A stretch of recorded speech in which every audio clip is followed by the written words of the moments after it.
Okay, well, okay. So let me go ahead and start this class. This is I always teach the 1 to 4 contract because about 95% of the contracts out there are single family 1 to 4 contracts. So that's why this is so important. Let me start sharing my screen.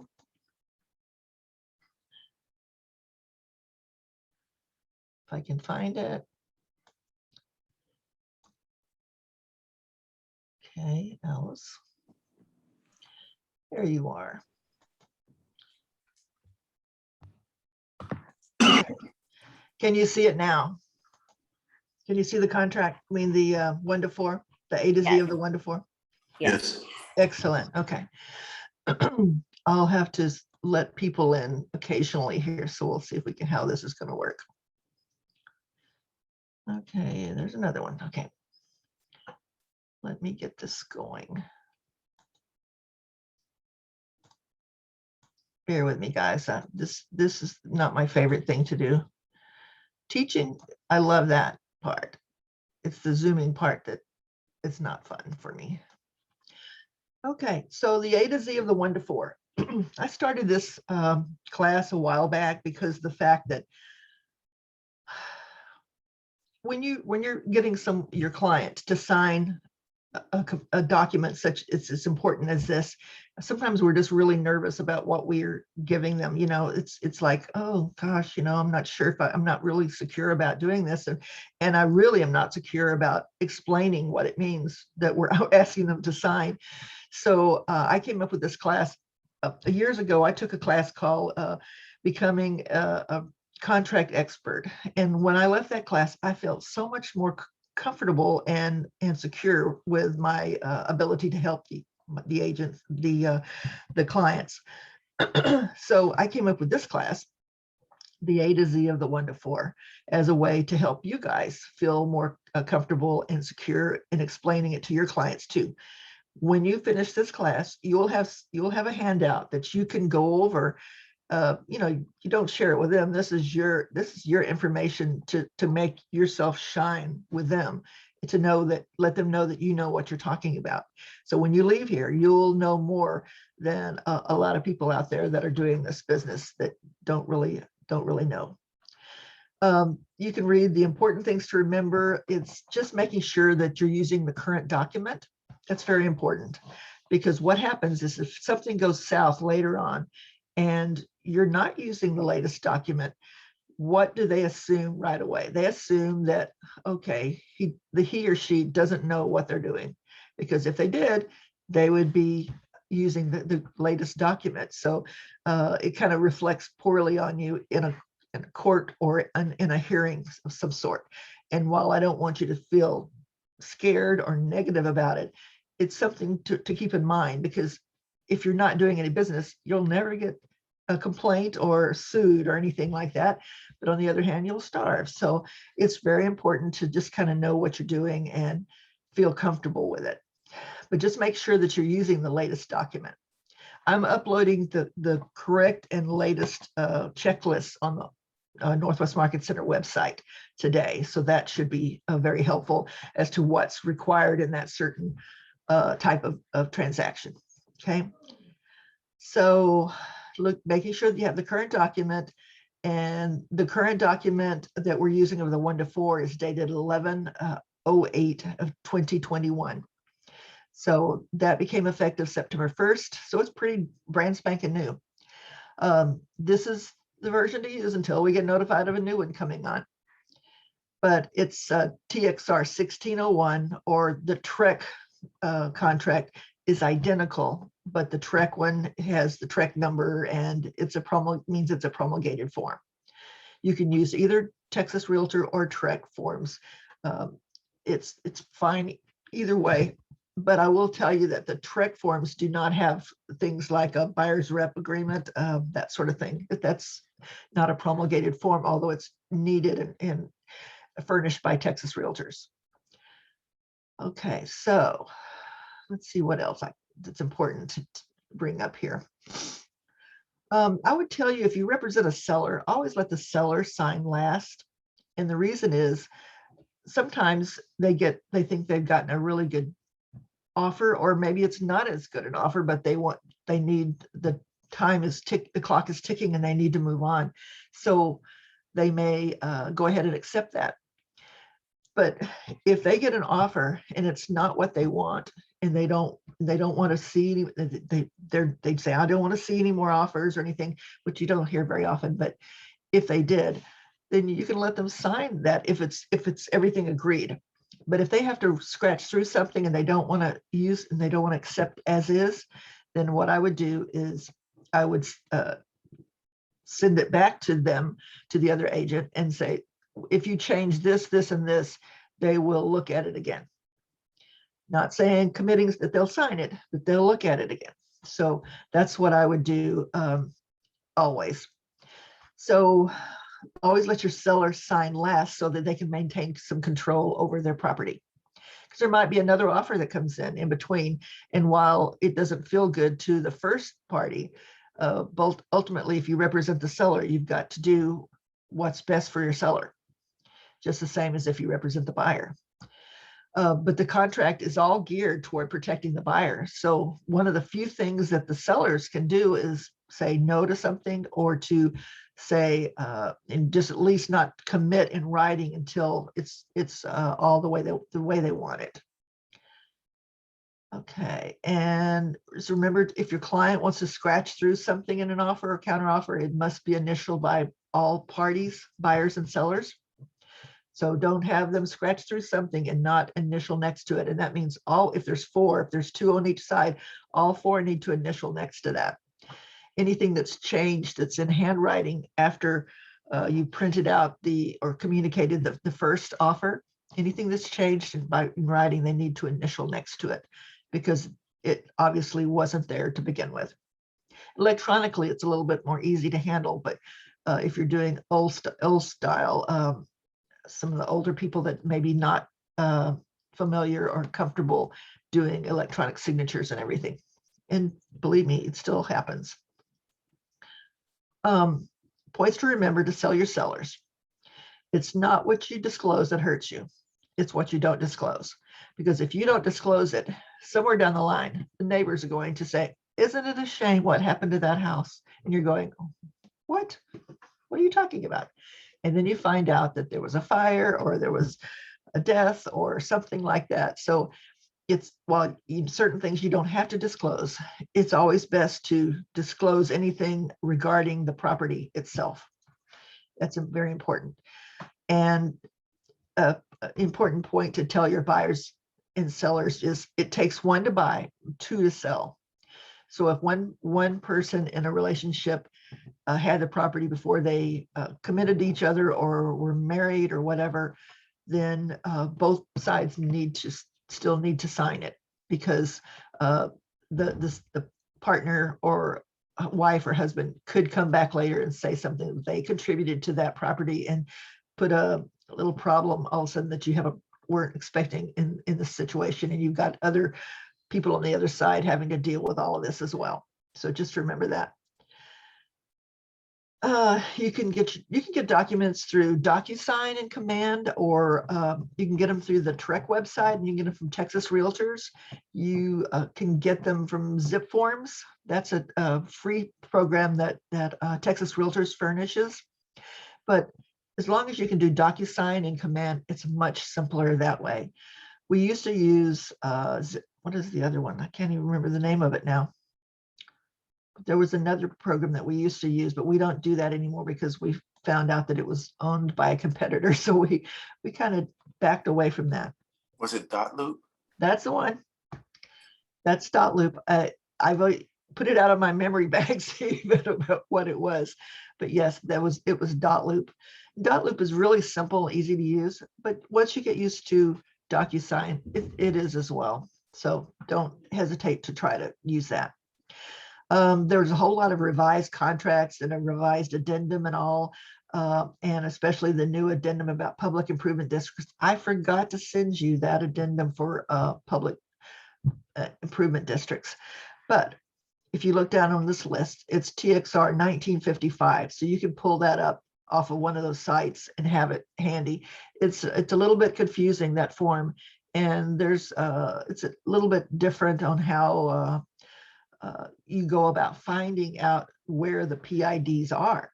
So because of that, I included, let's see, let me find this little thing here. Okay, can you see this little email, a memo that came from Texas Realtors?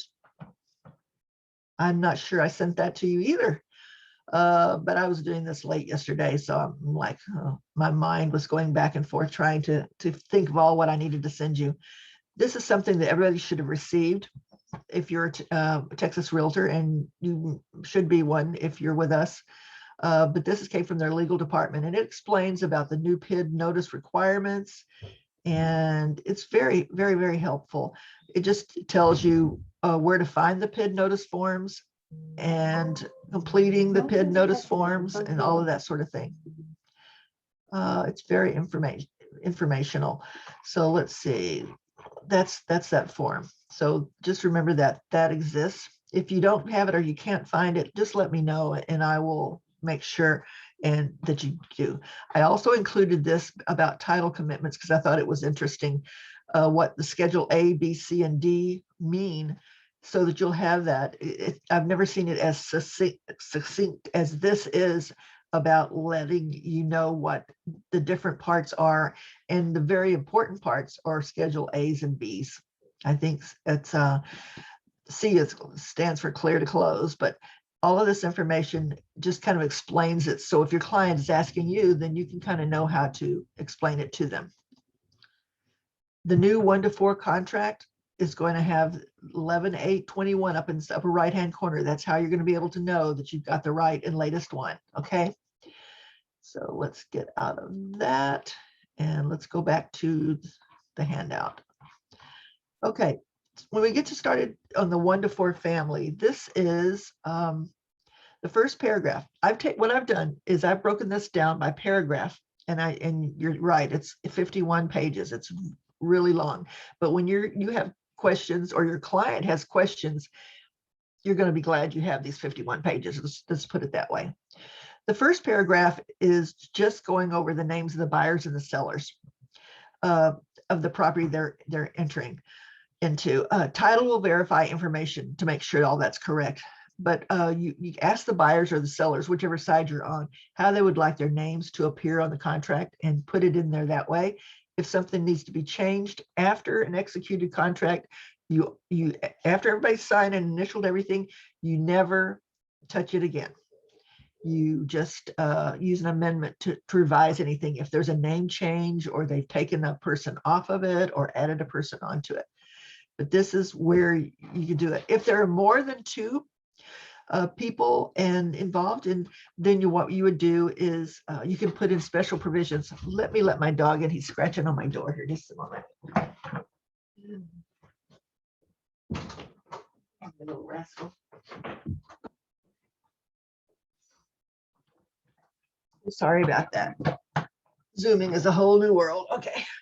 So anyway, if there are more than two and you don't have enough room, that's where you put it in special provisions. You can check the realist tax record, and that's going to start the beginning of, oh, why is this person's name on there as the owner on the tax record, but these aren't the names of the sellers? Questions like that you go to the other agent and say, who is this person and why are your client's names not on there? It could be just that they didn't record it officially and now they're selling it, and so their names aren't on there. But as long as they have the proper authority to sell it, then that's what you would do. It could be a situation with they inherited the property or something. All that sort of thing is just supposed, not red flags, but it's supposed to make you think, okay, something's not the same here. I need to check this out. So that's how you do that. Just a little place for some notes if you needed it. Paragraph 2 is, first was the buyers and sellers. Paragraph 2 is about the property itself. So it's a paragraph in 2A where you identify the property, and you'll use both the legal description and the street address on there. So they want you to narrow it down as much as possible. 2B, this is improvements. Paragraph 2B concerns permanently installed and built-in items. And you always say, picture this: if you take the house and turn it upside down and shake it, what's not attached is doesn't go with the house. Now that's not always the case. There are some exceptions, so be kind of gentle with using that. But basically, like curtain rods, things like that are attached by nails or screws into the walls, that was permanently attached. That doesn't mean that the drapes or the curtains stay, though. So if you were a seller and you want to take those drapes or curtains with you, then what you would make sure is in paragraph D here, exclusions, that you would put drapes in the living room do not convey, or whatever it is that does not convey. But I will tell you, if you're fighting over drapes or curtains, when you're getting a good, amount of money for your property, get over it. Just make them ask your client, do you want to lose this buyer over the drapes? Are they that valuable? And if they're $5,000 drapes, then they want to take them with them. That's where you'd put them, right there in exclusions from the seller. That's the seller's section there to put. So C is accessories, and explains what accessories are. And also they've kind of added some security systems that are not fixtures, and controls, including seller's transferable right to the software and applications. We're talking now about, I can't say the word, Alexa in my house, or Google Home. That's what they're talking about there. If something's wanted by your buyer, then be sure, if you're wanting something, even if it says it in the MLS, if it says it has refrigerator in the MLS, guess what? You're going to say, you said it had a refrigerator, so we're expecting the refrigerator to stay. When a refrigerator is usually a plug and play, and you don't usually have to include that. If you're saying in your description of the MLS that it has a refrigerator, you better give the refrigerator. But if you're on the other side from the buyers and you want that refrigerator to ensure that you're getting it and that they don't load it up on the truck when they're moving, make sure you use a non-realty item addendum. So it's your job as a listing agent not to put something in there that's not going to stay in the MLS. It's your job as the buyer's agent to ensure that your client gets what they want by using this non-realty item addendum. It's a very important document. To specify that it remains there, and make sure that, when you go and you're making an offer on a property for your buyers, make sure that you take photos of the appliances that stay. Sometimes those appliances can change models, colors. You can go from a nice, beautiful appliance to something that looks like they got it out of I don't know, Goodwill or someplace that shouldn't have been there. So just be careful, and take pictures of everything so that you know that they're getting what they wrote the contract and offer for. It's important. Exclusions are any of the items that the seller wants to keep. We already discussed that. And reservations, that concerns oil, gas, minerals, water, timber, or other items of value. There was one time there was a Christmas tree farm, and that was one of the things they had to use this document for. Addendum for reservation of oil, gas, and other minerals, if there are such a thing existing there. And you don't really know unless the sellers have told you that there's something. If they want to maintain that or keep it, then you would have to use that form. Typically, it's almost unknown if there is, though. Paragraph number 3. Now, just yell out if you have any questions at all. Paragraph number 3 is about the sales price. And you notice there's A, B, and C. Just make sure A and B equals C, because C is the sum of the financing and the cash portion that they're putting down, the down payment. So 3A is the amount of the down payment. B is specifies the loan amount. C is the amount of the offer agreed upon. That's the sales price. That's where the sellers look first to see what they're being offered on that property. Um, make sure A and B equals C. I already said that. Any loan funding fees or anything like that, that has nothing to do with this. That's talking about their down payment. If they had to put 20% down or 3% down, whatever that is, that tells you what. It also tells you a little bit about their ability to come up with the cash. If they're putting 20% down, it's a little bit more stable than if they're only having 3% down. But I mean, don't let that keep you from accepting anything just because they got a good deal. So financing is an important thing, and just make sure that depending on what kind of financing they start out with is the financing they should end with as well. Okay. I can't believe so many people have registered for this class and didn't show up. But you know what? That's okay, because the 5 of you, actually the 4 of you, I'm not in that, will learn more and will have more one-on-one ability to ask questions and talk to each other this way. So that's a good thing.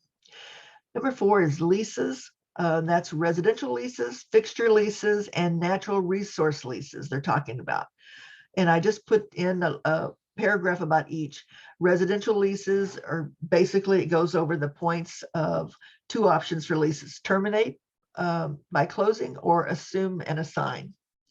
And then it goes on to the rest of the notices. But there's an addendum regarding residential leases that should be added to this as well if there's a lease involved. If there's somebody already in the property that's leasing. Then they have fixture leases. We're talking about things such as water softeners. It could be security, other things like that are they going to stay there? Are they owned? Are they leased? Are they going to have to go back? You just need to know more information about that. And they just recently created the new addendum for that one as well, fixture leases. Addendum regarding fixture leases, and it's Texas Realtor Form 1954. So you can tell they're new, 1953 and 1954. So that's the deal for that. Natural resource leases, that pertains back to the oil and gas items. And it's basically saying, pertains to any existing oil, gas, mineral, water, wind, or other natural resource leases. It's similar to a disclosure in that seller has delivered to buyer a copy of the lease if they have one, or they have not delivered a copy of the lease. Buyer may terminate the contract within so many days after the date the buyer receives the lease. Do not check if the previous seller has a natural resource lease, as it doesn't concern the current person who's selling it. If it's something happened before, don't do that. There's not need for one.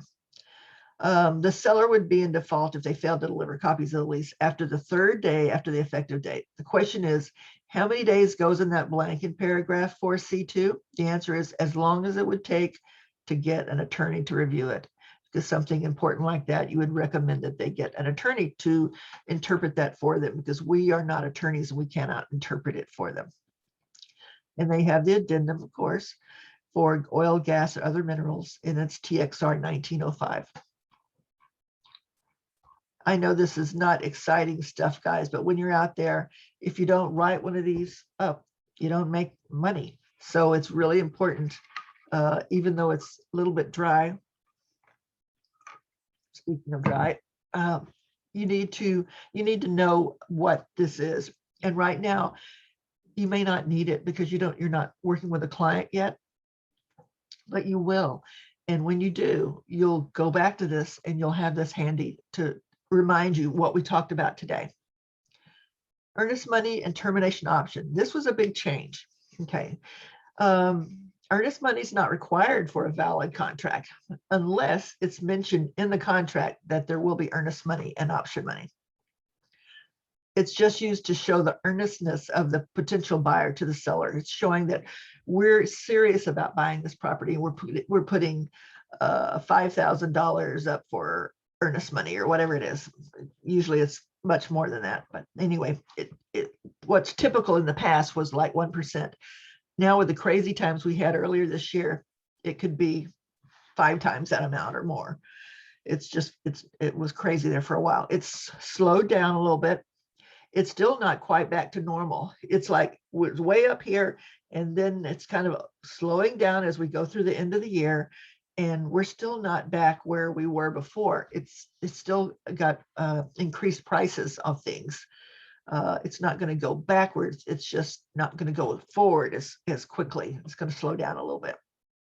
So earnest money must be sent to the title company and made payable to the title company.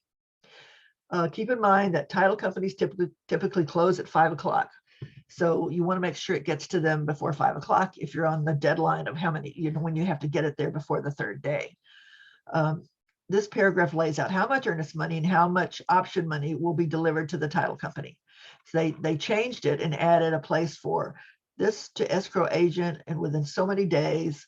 And let's see, must deliver to blank as escrow agent of blank dollars as earnest money and so many dollars as the option fee. So that's where those amounts go in there. Very important. And a lot of the negotiations, people were doing away with option fees. It's like, no, not doing away. They were saying they must have option fees, and not just little option fees. We're not talking 100, 500. We're talking about sometimes 1,000 or 5,000. And the thing about option fee is you never get that back. Earnest money you can get back if you get out of the contract for a legal reason, but unless you just default, and then you don't get it, you should not get it back. But just remember that option fee is never returned under any circumstances. If they return the option fee, then that gives away their option to get out, and so they shot themselves in the foot that way. So termination option is what we're talking about now. And that used to be in another paragraph way down further in the contract, but they moved it up closer now because they're talking about termination option and earnest money are both made payable to the title company now. So that was different. Used to be we made the option fee payable to the sellers, but not anymore. The only exception to that is if you're paying for an additional option fee down the road for some reason, then that is made payable to the sellers. You don't send that to title. That is the second, if there's a second option fee, that's made payable to the sellers and gotten to them prior to getting them to sign that amendment saying that additional option fee was paid to them. Because in that addendum, it says they have received. And so they can't say they have received if they haven't gotten it yet. Okay. So if you chose 7 days for your option period, then on the 7th day after the effective date, your buyer must opt out or negotiate repairs. There's a time deadline before 5 p.m. This is the only case where it's 5 p.m. All other deadlines are 11:59 p.m., right before midnight. So you must negotiate repairs. And when I say negotiate, not just get them the amendment, what you're asking for, you must get it back signed by them. Because if you don't get an answer, guess what? No answer is an answer, but not the answer you want. So just remember that they must terminate before that deadline if what they've been asking for is a deal breaker. If they're saying, well, I'm going to ask for it, but if they don't sign it, that's okay, we'll just move forward. And that happens sometimes. Sometimes it's not a big deal to them, but if it is a big deal breaker, then make sure you get your clients protected before 5 p.m. Okay. And there is the amendment of contract TXR 1903. I put all of those. I tried to underline if there was a form for that so that you can find that easier. But remember, that's the only time that the deadline is 5 o'clock is for negotiating repairs in that option period and getting a reply before 5 o'clock. Okay, if the seller wants the option fee before closing, since it goes directly to title, title is not going to just write a check and send it out to them. What you must do is if your client wants to get that option fee now instead of waiting until closing, which they're entitled to if they want, then they must notify and request it from the title company rep that they want to get that now rather than wait for closing. It's still going to be credited to the buyer at closing, And it's still going to be from, it's going to come from the buyer at closing to the seller at closing. But if they want the money, the $1,000 or whatever it is now, then they must request it. They're not going to automatically do it. There's no longer a checkbox there to state that the option fee will be credited towards the sales price at closing. It's automatically done as stated in paragraph A of the contract of this paragraph. It's so important. The option money is never returned to the buyers. You've got to tell the buyers right up front that, okay, we need to put some option money down, but if this doesn't work out, this is for the ability to go in and do inspections and see if you really want to buy this property. But if it doesn't work out and you want to get out of it, you've got to expect the fact that you're never going to get that option fee back. You can get your earnest money back, but as long as you opt out within the option period, that is. But just let them know up front, they're not going to, it's not a good idea to put $50,000 option and $1,000 earnest. No, it's not a good idea. And I'm only saying that because I've seen that, and I almost fell out of my chair and called the agent right away and said, you do realize? And she goes, no, I didn't realize that. No, thanks for catching that. I'm like, oh my gosh, you almost gave them $50,000 for nothing, and they could just back out and buy another house. So the option period allows the buyers to cancel for any reason or no reason. And the sky is blue today. I want to cancel, so they can do that. If the third day to deliver the option fee falls on a Saturday, Sunday, or legal holiday, the time to deliver the earnest money or option fee, or if there was additional earnest money, as if it was, is extended until the end of the next day that is not a Saturday, Sunday, or legal holiday. So say you executed something today's Thursday, then tomorrow is day 1, that's Friday, Saturday, Sunday is day 3. Nobody's open on Sunday, except realtors working. We work, pretty much 7 days if we want to, but since it's not Sunday, then they would have to get it there by Monday. And if Monday was a holiday, they'd have to get it there by Tuesday. So the third day means the third business day. If it doesn't fall on a business day, then it goes to the next day that is a business day. Is that pretty clear? Do you understand that? Sometimes agents have asked me about that. I don't go, no, that's not how it works. Every day counts, but if it's a weekend or a holiday, it goes to the next day that isn't a weekend or holiday.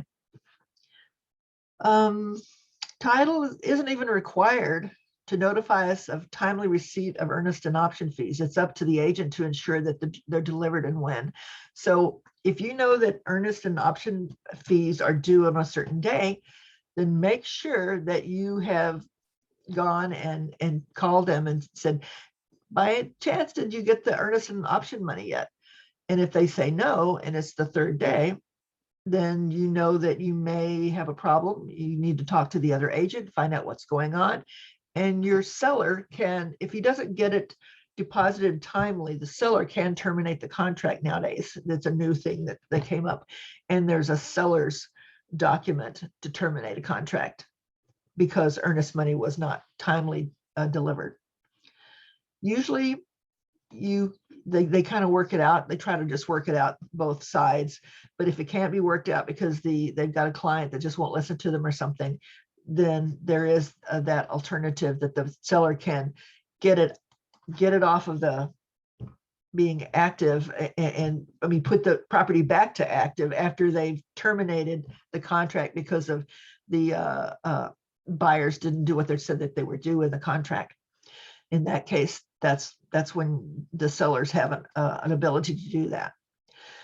If additional option fee is involved or additional earnest money is involved, mostly it's additional option money because you may have gone in to do inspections and certain utilities weren't on or something, so you couldn't do a complete inspection properly. Then that's when they usually hear about them asking for an extension of the option period, and they have to pay additional money. Anytime you have an option, you must pay to play to get the option extended. And make sure that it's not just a token fee. It can't be $1. if you put up $500 for, let's say, make it easier for me, say you've got $600 for option fee. If you wanted to have 3 more days and you've got $600, then you're probably gonna ask them for a proportionate amount of that $600 that would be equal to that being divided into so many days. So maybe another couple $100 at least. It could be $100, it could be whatever you decide. Just make sure that it's reasonable and it's not just a token, because that's not the reason that they set this up here. So so you just do a proportionate amount. There's no longer a checkbox to state that the option fee will be credited. We already went over that. Failure to timely deliver earnest money. This is saying that if buyer fails to deliver the earnest money within the time required, seller may terminate this contract or exercise seller's remedies under paragraph 15. They have never really had a form for the sellers. The contract is geared completely almost to protecting the buyer. It explains everything to the buyer. It lets the buyer know about everything that's involved that they can possibly come up with. And so if buyer fails to deliver it, seller can now terminate the contract if they haven't delivered earnest money, because you don't want to have a deal going where there's the buyer doesn't have any skin in the game. You want them to have money that's in there that's showing that they're earnestly trying to purchase this property, and that they know that they could lose that money if they don't go forward, unless there's some kind of legal reason that they can get out of it. Then absolutely, it's not they haven't defaulted in that case. Also, there's failure to timely deliver an option fee. And if no dollar amount is stated in the option fee, or if buyer fails to deliver the option fee within the time required, buyer shall not have the unrestricted right to terminate. And I always recommend, always get an option period, for God's sake. You never know what's going to pop up down the road. So I would always ask for an option fee. And I would always want to give an option fee so that my client can get out of it if there's something that their circumstances could have changed in a matter of a few days. You never know. Things come up all the time. So it's saying also reminding you of time is of the essence in this paragraph, and strict compliance with the time for performance is required. So just know what your dates are, when everything should be delivered to title, and then check with title. And you're going to have to ask title to receipt that page that has the dates and times when they receive the option and earnest money, because we're going to look for that when we're checking your paperwork in command to make sure we have a complete contract with all the appropriate information down the road. Okay, so that's that paragraph. Paragraph 6 is about the title policy and survey.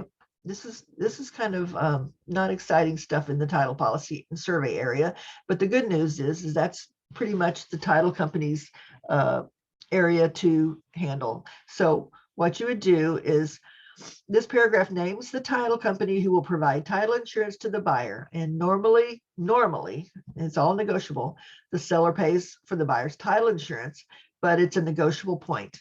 Right now, it's been very negotiable. The buyers have been saying, you don't have to pay anything. We'll pay for everything just to get the house, because there was such a feeding frenzy for properties earlier this year. Okay, let's see. Exceptions to what the title insurance will cover are numbered 1 through 8. So basically, they will not cover matters involving, and you can read all of these things right here. But the important one to remember is number 8, and that's the boundary lines, encroachments, protrusions, or overlapping improvements. That's one thing that you can, to get that coverage for boundary lines, encroachments, you have to say, okay, we're scratching through this one, and we're going to be willing to pay a little more money to the title policy to have this coverage. So in other words, to get the coverage, you've got to scratch, not literally, but you're going to have to delete that exception, that, because you do want coverage for that, if they do. And it's really more important if there's acreage involved, and there's property lines, and there could be water lines involved and that sort of thing. But sometimes it's even interior lots could be started wrong when they were put on the survey. It could be wrong, and you find out that actually the neighbor's fence is a foot over on your property, or the other way or something. So that's what that would cover if something was wrong that they found out later. So it could be an important thing, and it's very small amount. I think it's something like, it could be, you could probably get the depending on the price of the home is how they determine the title policies are all standard fees everywhere. All title companies have the same fee title policy expense. Let me put it that way. They may have different fees, but you have to just look for those fees. But there's standardized amount for the title policies, and there's just a small percentage to have this additional coverage if you want that coverage in number 8. It's very minimal. It could be like maybe anywhere between $100 and a couple $100 to have that, and it's well worth it when you're buying property, especially acreage. Part B is commitment. It's just talking about within 20 days after the title company receives a copy of the contract, seller shall furnish to buyer a commitment to title insurance.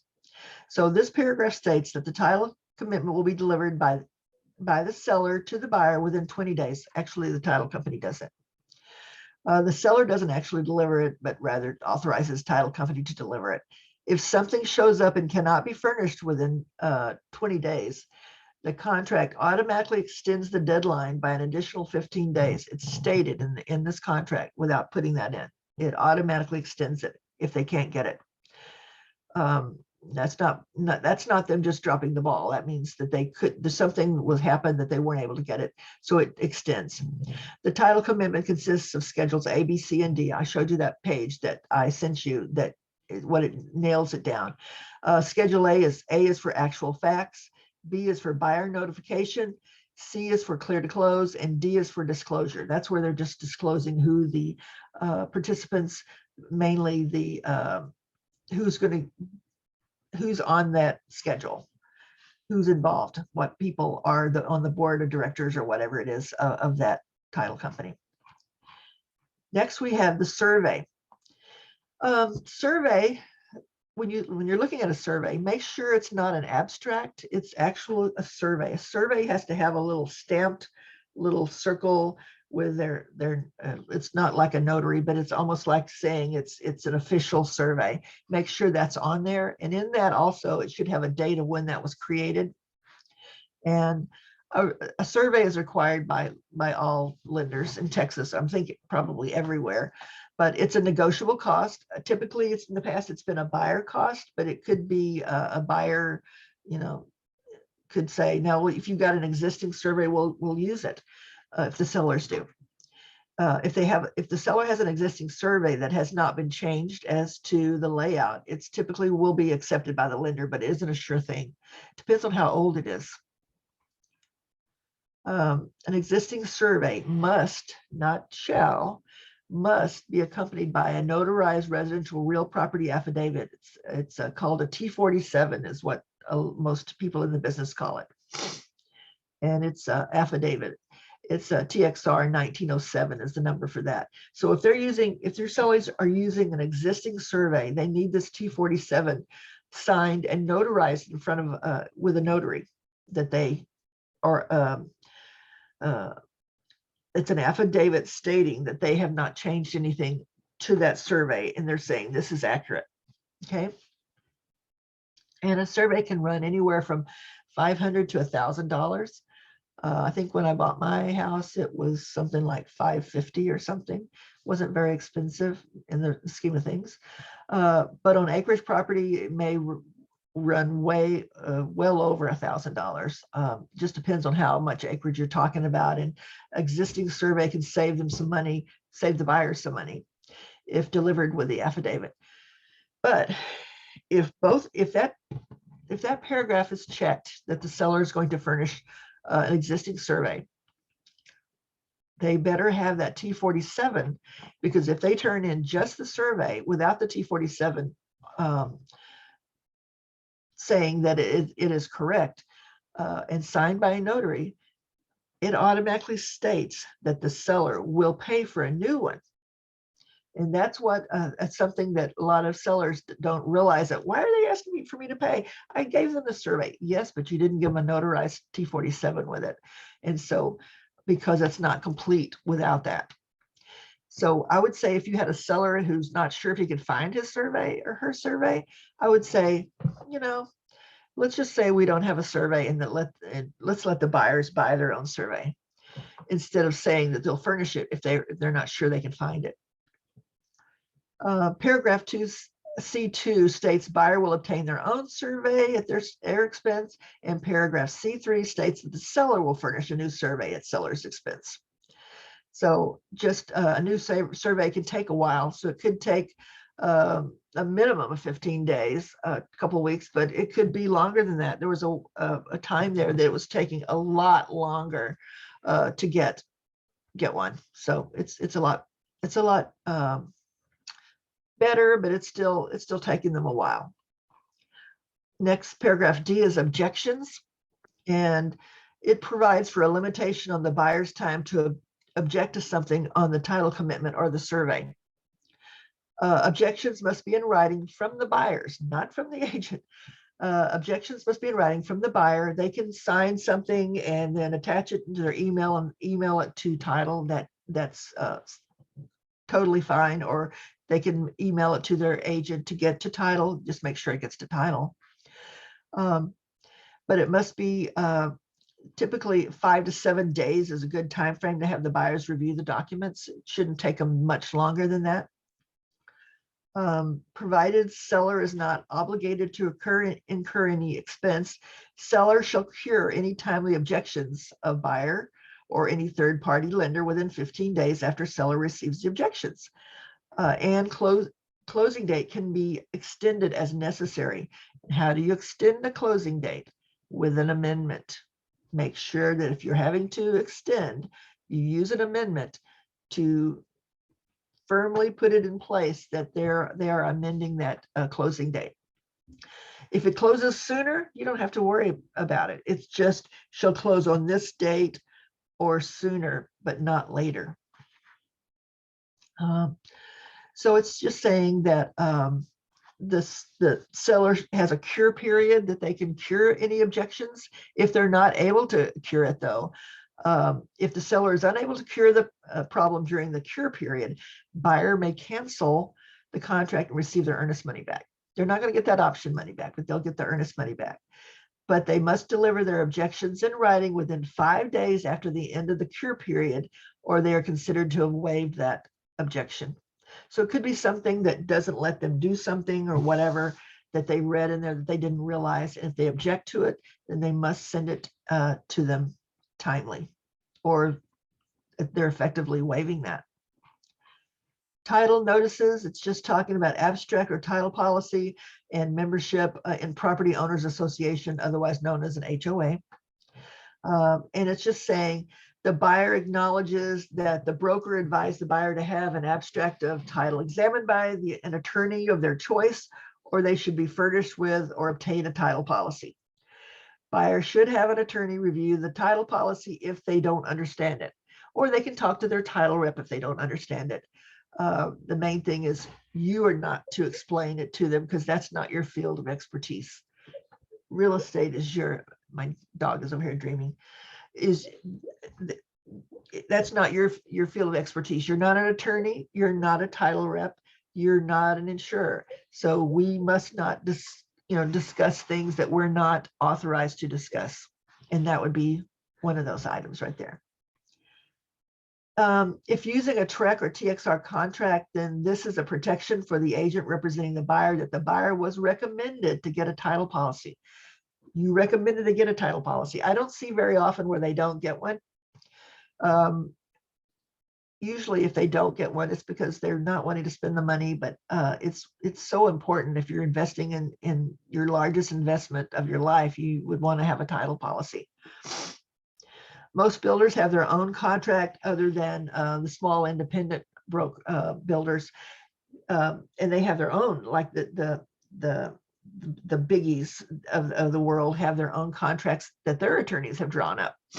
But if there's a small builder who doesn't have their own contract and they just do 1 or 2 homes or something a year, then you're going to have to use one of the contracts, either new or complete or incomplete new builds contract.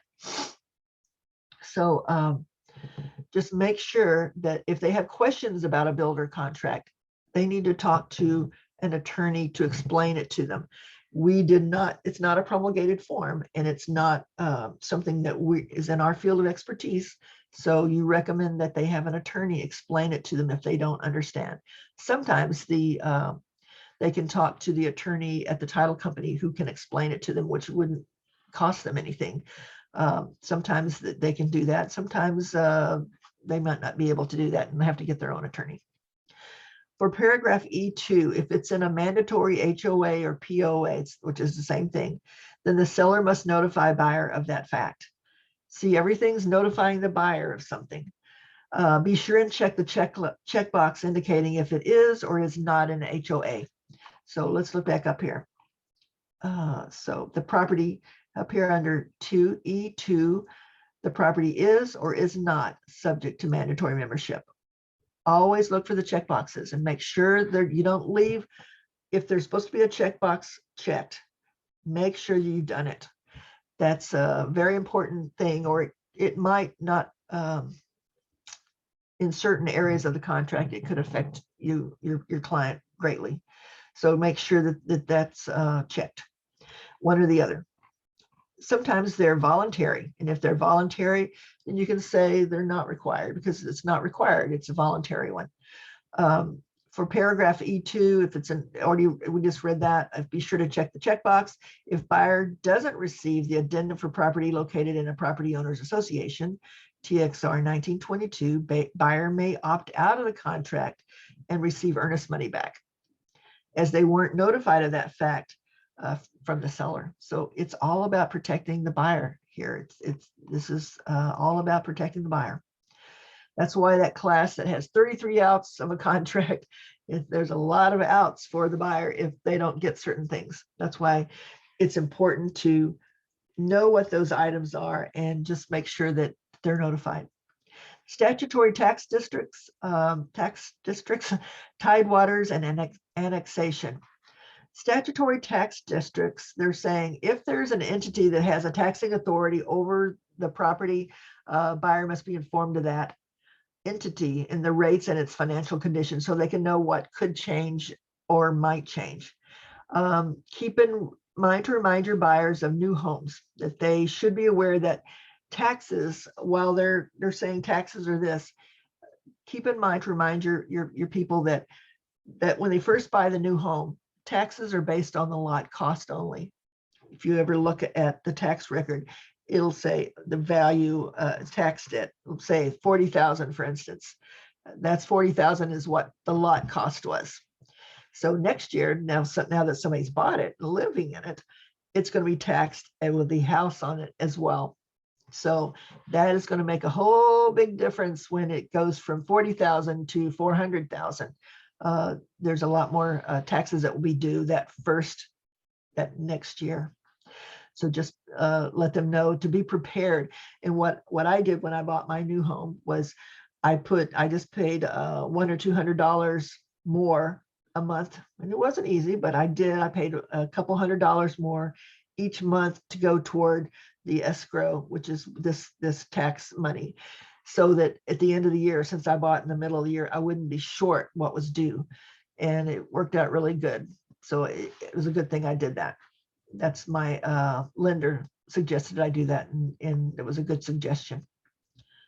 Tidewaters, we don't have to worry so much about that, thank goodness. That's one less thing to have to go, phew, didn't notify them of that.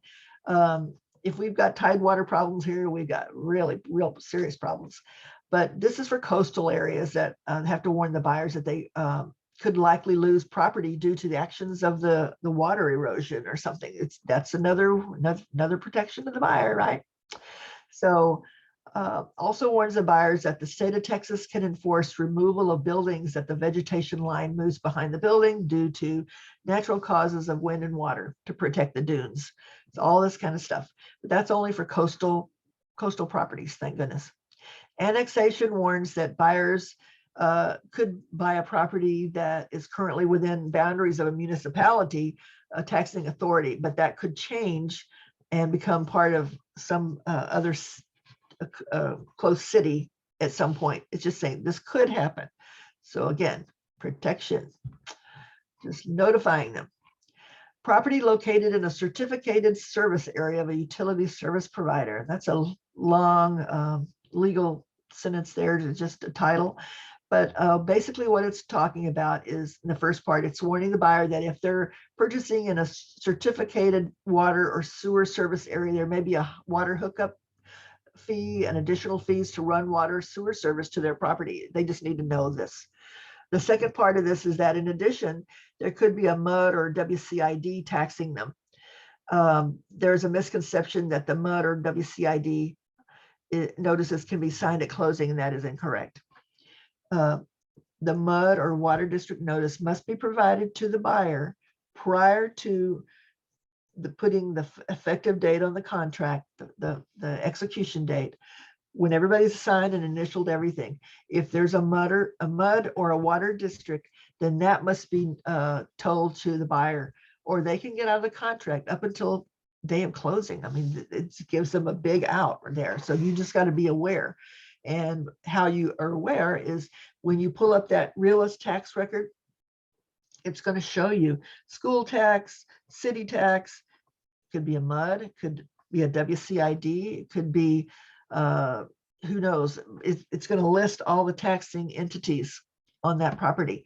And if it says MUD or WCID, you better get busy if you're the listing agent and get that form and have your client sign it and get that to the buyer's agent prior to finalizing the contract to make sure.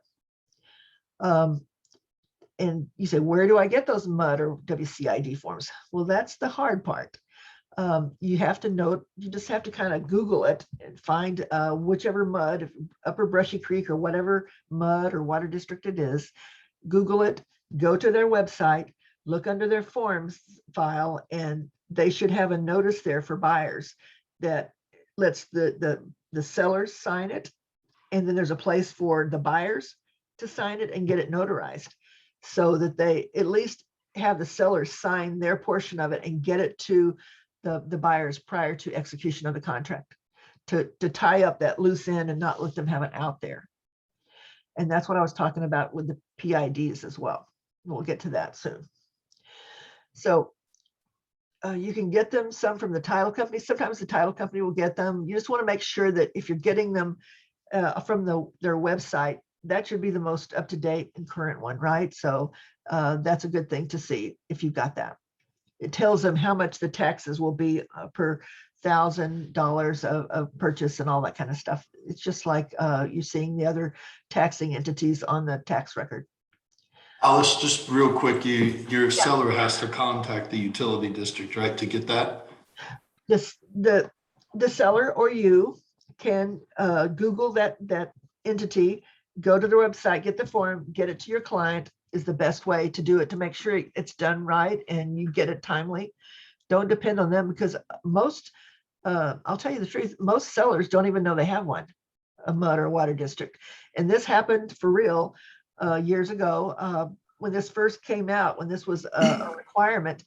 A guy said, well, there is, I asked the seller and they said there wasn't a MUD or water district. Well, guess what? They don't know.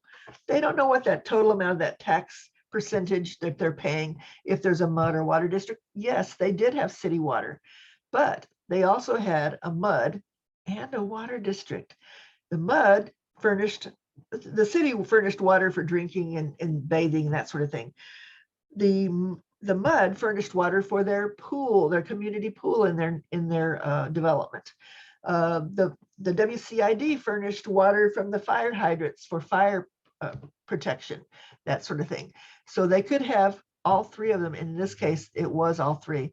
So the guy did not get the notices timely, and he did opt out. And my agent was crushed. But I said, you know, you should not have called and told them that they didn't get that and gave them the notice. So bottom line, it's a learning experience, and sometimes we learn the hard way. But my goal is to give you enough ammunition that you're going to know up front what you need to be aware of. So I put down here what I would do if I represented the seller or if I represented the buyer. This is how I would handle it. If I represented the buyer and I had not received that MUD notice, I would get it from my client so they know it as a buyer. But I would not let the other side know that I had it, because I want to keep that in my arsenal in case we needed to get out for some reason, some emergency came up or something changed and they don't want to move forward. Then I would have a way to get them out of it, just sitting there waiting in case I needed it.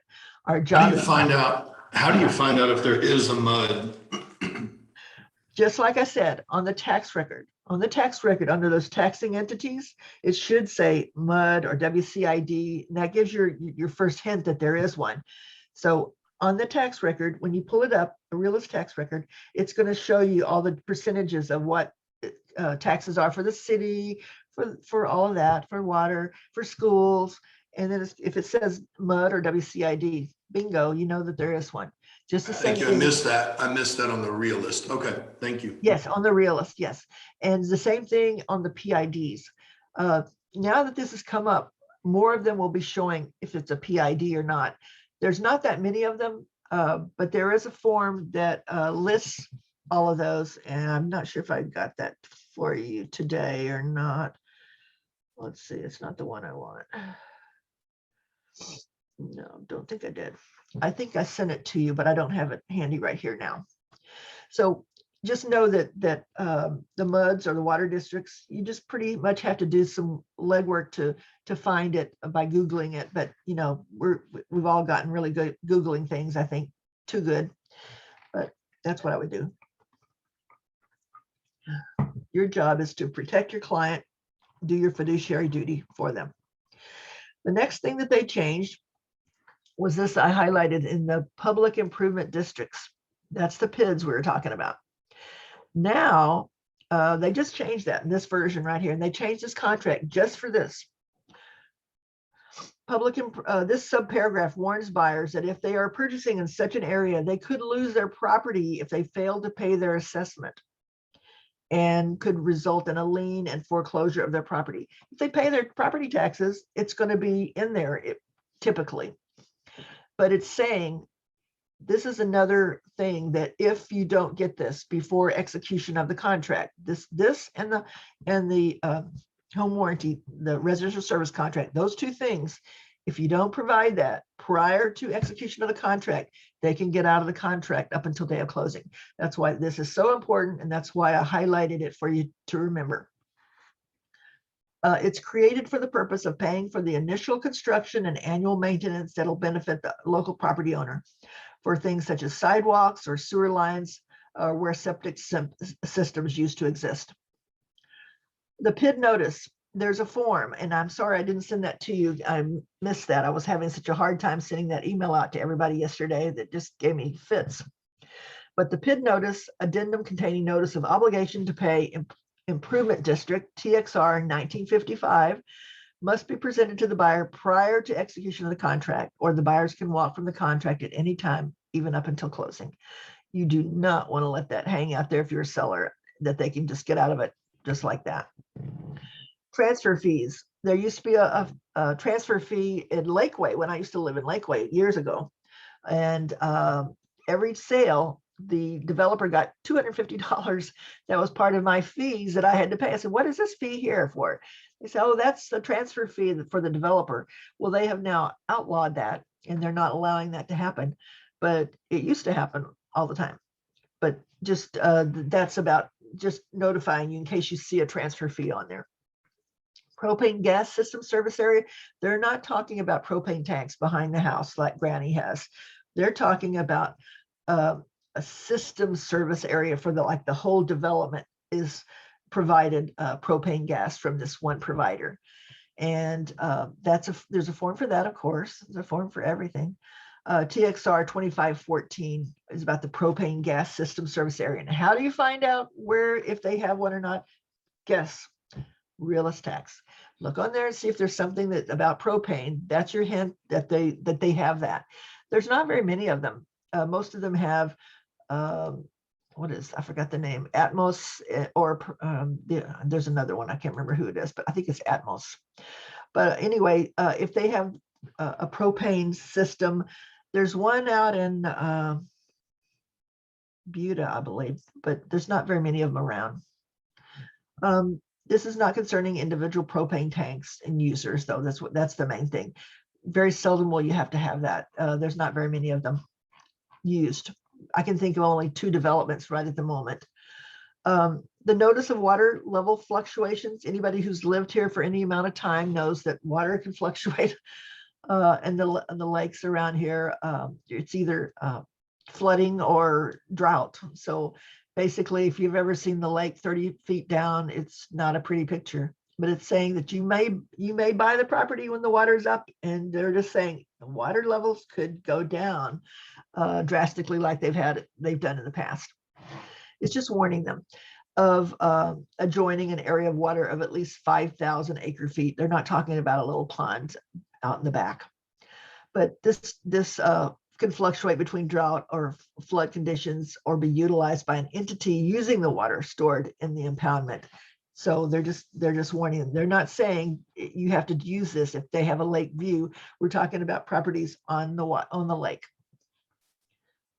right, abutting to the lake. Property conditions, access, inspections, and utilities.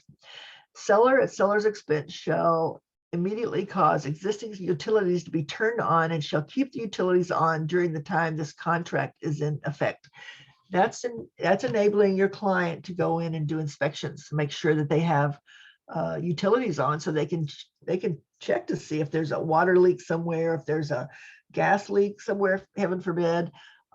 Water leaks are the ones that do the most damage, but a gas leak is not good either. If you've got a smoker coming in there, that would not be a pretty picture. So just know that if your seller is listing their house, utilities, and they don't live there anymore, they must ensure that all utilities are on so that they can do inspections. Part B is about property condition, is about the seller's disclosure notice. And it's talking about, there's either there's actually 3 choices, but buyer has received, buyer has not received, or seller is not required to furnish. So say that you are going to make an offer on a property and you look on the MLS and you go, oh, well, they put a seller's disclosure in the documents. You can take it and show it to your client. You can use it to show them and look and see if there's anything that jumps out at you. Don't do the job for that other agent, though, the listing agent. If you retrieve it off of there for your client and have your client sign it, you're basically taking it out away from your client if they don't give this to them within a certain time period. Because it says, buyer has not received, buyer has received. What you would check is buyer has not received, because they are responsible for sending it to you, not you going in and getting it for them. Within blank days, that left out the blank there, but within blank days after the effective date of the contract, seller shall deliver to the notice to buyer. If you're taking it from them, if they don't do this, if they don't deliver it, you're taking an out away from your buyer that you're doing the job for the other agent. In other words, don't do that. It's good. You can look on there and see them all you want. Just say, well, you can get it off of the MLS. No, I'm sorry. According to the contract, you need to deliver it within a certain time period. See ya. So just don't do the job for him or her. Seller's disclosure of lead-based paint and lead-based paint hazards. That's anything prior to 1978. I would say if it was dated, house was built in 78 or further older, then I would use that disclosure. And there is a form for that, and can't believe I didn't put the number on there for that. But there is a document for lead-based paint. There's also a lead-based paint disclosure for rental properties. Did you know that? There's 2 completely different one is for rental properties and one is for for sale properties. Make sure you get the right one. So maybe I put it down here. I hope I did. But they're just talking about access for inspections of utilities. Sometimes a bank-owned property has a property. We're not seeing as many of them, but we may see some with all these high prices coming back. If it's like a HUD property, they may not have the utilities on. And you, if your client wants to make an offer and he gets it and he wants to do inspections, you may have to call and have the utilities turned on for a day or a half a day, just so that your client can do the inspections, because guess what? HUD's not going to do it. The third-party company bank's not going to do it. So in order for them to do their due diligence, you may have to get them turned on for them. Someone should be at the house to make sure that the water's not turned on when they turn the water on at the water provider, or the gas comes on. Make sure that something's not running, so it's not going to be flooded, and then they've really got a good deal. It'd be a lot cheaper probably, but not good. Next, it also talks about hydrostatic testing. It mentions it up here. I'm not sure where it mentions it, or up here. Yeah. Any hydrostatic testing must be separately authorized by seller in writing. Yes. Hydrostatic testing, that is water pressure testing. And if they're an older home, they may have lead pipes. They may not have the new PVC that lasts forever, pretty much, pipes there. And so what happens is, once it stays underground and it stays damp and underground, that may deteriorate after so many years, and they may just have water flowing through a hole in the ground. Basically, the pipe has fallen away. There's nothing there. So just know that if it's built in the mid 50s to the mid 70s, it might have that old kind of pipes. And that happened to one of the houses I sold. And it cost $30,000 to have new pipes put from the house to the sidewalk where the city water connects. But luckily they were able to do it and got it done. We don't see so much of that hydrostatic testing, because that water pressure could back up and harm some other pipes in the house. So you don't want to do that unless you really absolutely have to do that. But there is a form for that if you have to do that.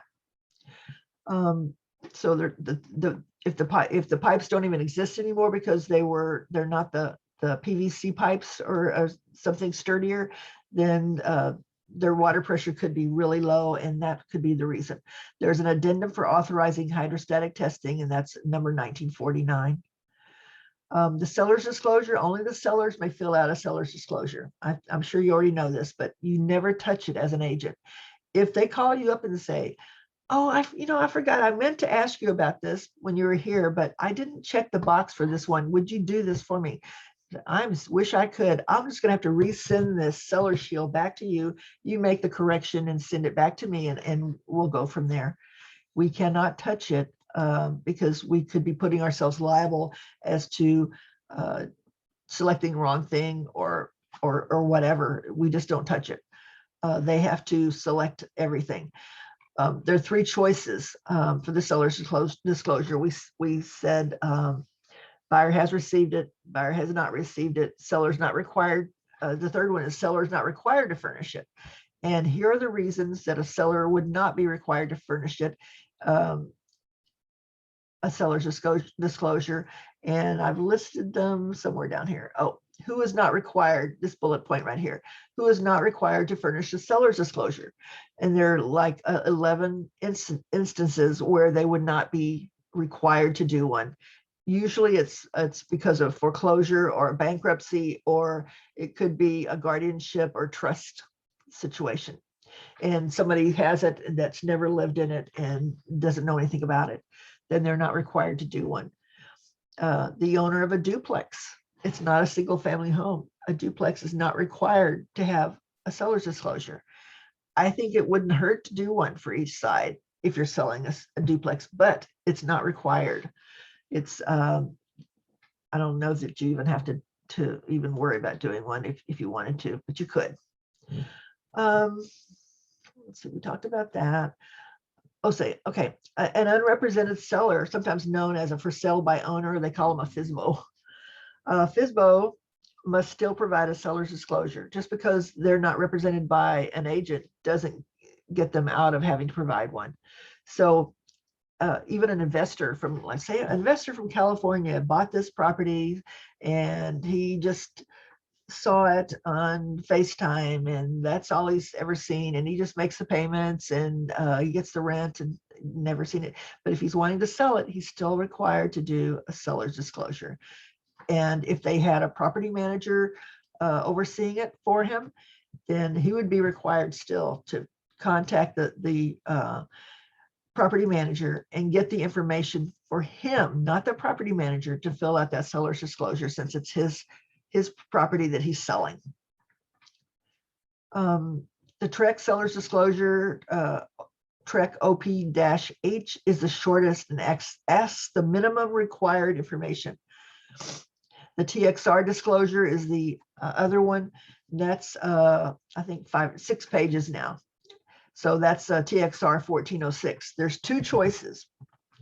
And what I told you, I started out with you telling you, it's not what you disclose that hurts you, it's what you don't disclose, because those buyers are looking through there to see if there's anything you didn't tell them or told them something different than what was the truth.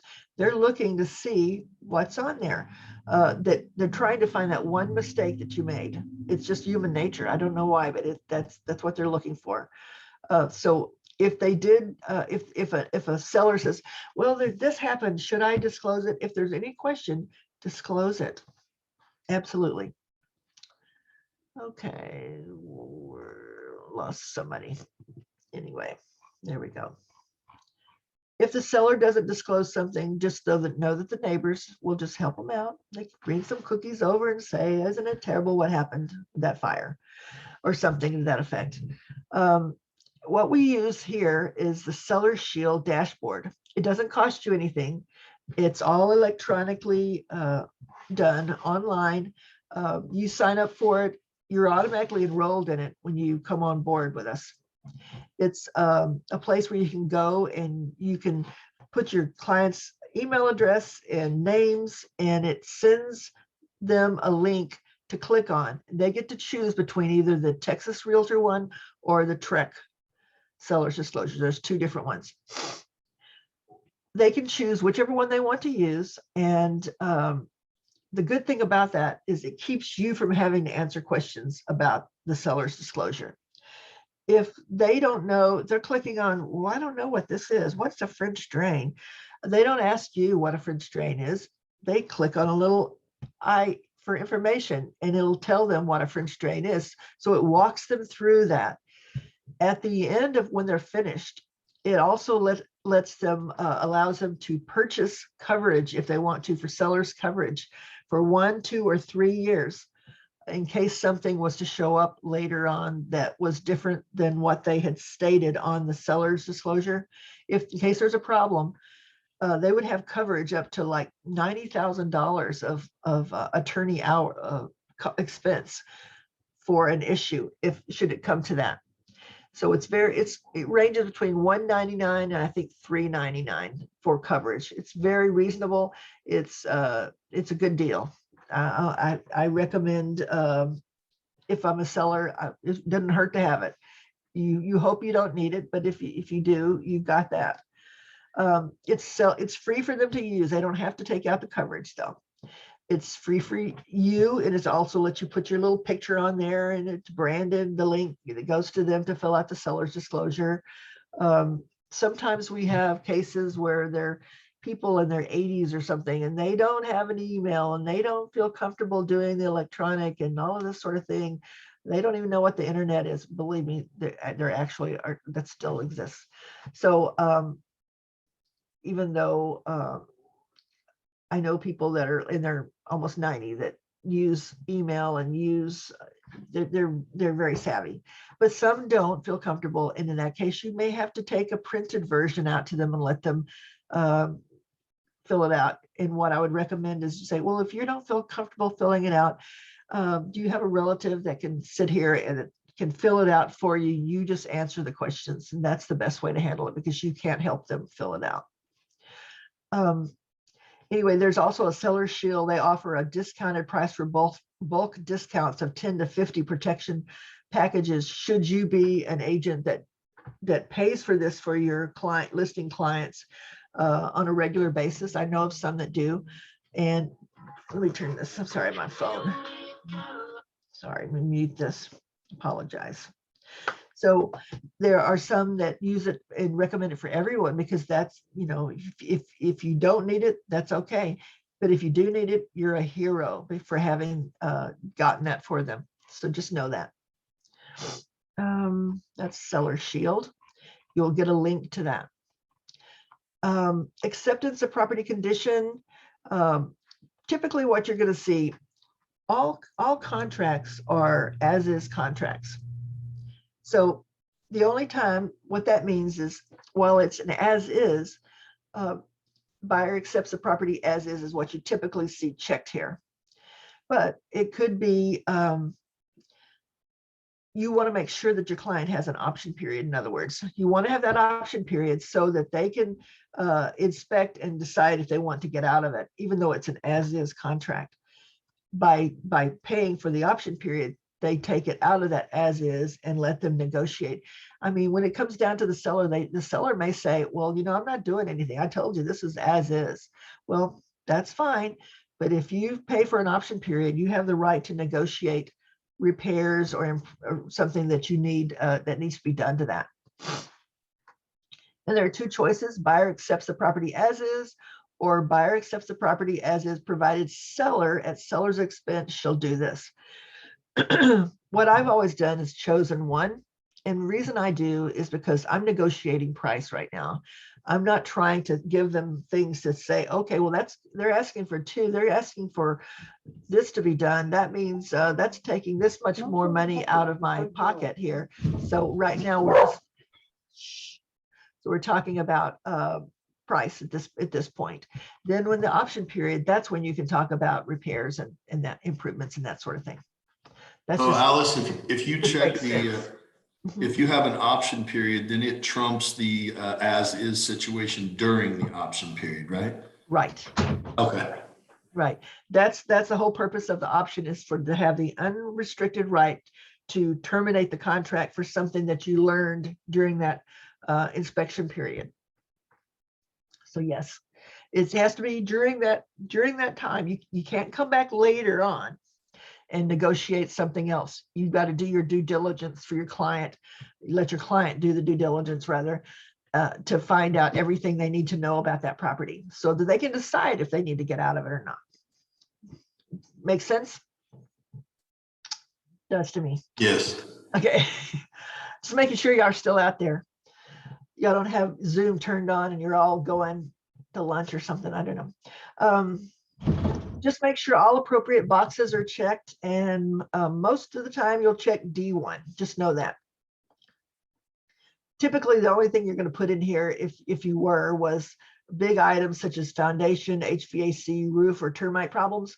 Well, if you've got that, they already know they've got those issues anyway. So just deal with that during the option period and make it one request at that time instead of additional items. Okay, so what you tell them is sometimes those items, those big ticket items, will prevent the property from being insured for by a buyer. So we're talking serious things, not missing switch plates on the wall or something. I cannot believe people will put houses on the market and you can go around and it's an expensive, nice house and there's missing switch plates. How much does one cost? Not very much, a couple of dollars. So you might put in there having the property professionally cleaned prior to delivery. Well, you can put that in your addendum when you're asking for repairs if you want that. Having the septic system pumped out prior to closing. Put that on the amendment that you're asking when you're negotiating repairs. Right now you're negotiating price. Okay. Next. Okay, there's lender required repairs and treatments, and then there's completion of repairs and treatments. That's pretty boring reading, but this covers it. And basically, this is a buyer out if required repairs exceeds 5% of the sales price. If there's just too many, then they can get out. Whatever the reason for the large expense, they can get out and get their earnest money back. The lender is alerted to the repairs in the appraisal report, as they don't see the inspection report, of course. So any agreed upon repairs must be are to be completed during the process, and the seller will do so legally with proper permits and licensed contractors if licenses are required. Like, I don't know about you, but I wouldn't want somebody like, I don't know, a neighbor coming in, or my father or somebody like that doing plumbing and electrical work on my house, just in case the house electrical work wasn't done properly or something. I mean, if David was to do it, I'd trust him totally, because he's such a detailed scientist brain person. I would, I would accept that. But there's different, they need to have permits and be licensed and bonded. In other words, it's important so that the can be insured without the repair. No insurance equals no lender. So those things must be done. It also allows extending the closing date by 5 days if needed to have the work arranged by the sellers automatically. And keep in mind, guys, it says it will automatically extend. Do an amendment to make sure that's all done and documented, just to make sure that, yeah, it says in there that's going to need the other 4 or 5 days. Do that amendment saying when they're going to do it. Environmental matters and residential service contracts. Environmental matters, they're talking about if there's a little endangered species or wetlands situation, then there's an addendum for that, and use that for that type of inspection, such as there was a area in Austin over here closer to, I guess, Cedar Park, that was had some kind of little lizard or something that lived there that was endangered, and they didn't build this one little section around the highway for many years. And finally, they accepted the fact that that little lizard wasn't there anymore, and so they finally did the work there, and it was changed. But that is one of the situations where they're saying that if there is an endangered species in a certain area, then there's a form for that. Residential service contracts, that's what we were talking about earlier, about home warranties and that sort of thing. They used to call them home warranties, and they said, no, they're not a warranty. They're a service contract, which is a more appropriate description. Residential service contracts are not required by our office, but we strongly recommend them. They're required to ensure coverage by our E&O provider, though. To just know, if you're having a transaction, you want to strongly recommend that your buyer gets a home warranty or residential service contract signed, so that they have some coverage for a year in case something big shows up. So I have a question. Yes, ma'am. So ahead, I Kelly. recently saw a house for sale that said no home warranty. Uh-huh. So what does that usually mean? Why wouldn't they get a home warranty? What that means is that they're not going to pay for one. Okay. That doesn't mean that the buyer can't pay for one. Okay. Or that the seller, the buyer's agent, can pay for one for them as a gift. Whatever they want to do, I still recommend that they get one. What they're saying, no home residential service contract or no home warranty, was it a newer home or was it? No, it was an older home. Older home. Okay. So what they're saying then is there's not one existing, and they're not going to pay for one. Okay. I was expecting like something was wrong with the house, and that's why they wouldn't do it. Well, that's what would go through my mind too, Kelly. That, okay, you're saying this for a reason. That's kind of like a little red flag to me. It's like, oh, tell me more. Okay. So that's what I would think as well. But if you buy it and you don't know that there's a problem and it wasn't disclosed on the seller's disclosure, then your home warranty, your residential service contract should help. It just depends. I've always used one service provider, but you can give the names of a few, at least 3, if you want to, of residential service contract providers. The one we have a relationship with is American Home Shield. And the reason I've stuck with them is because we know them.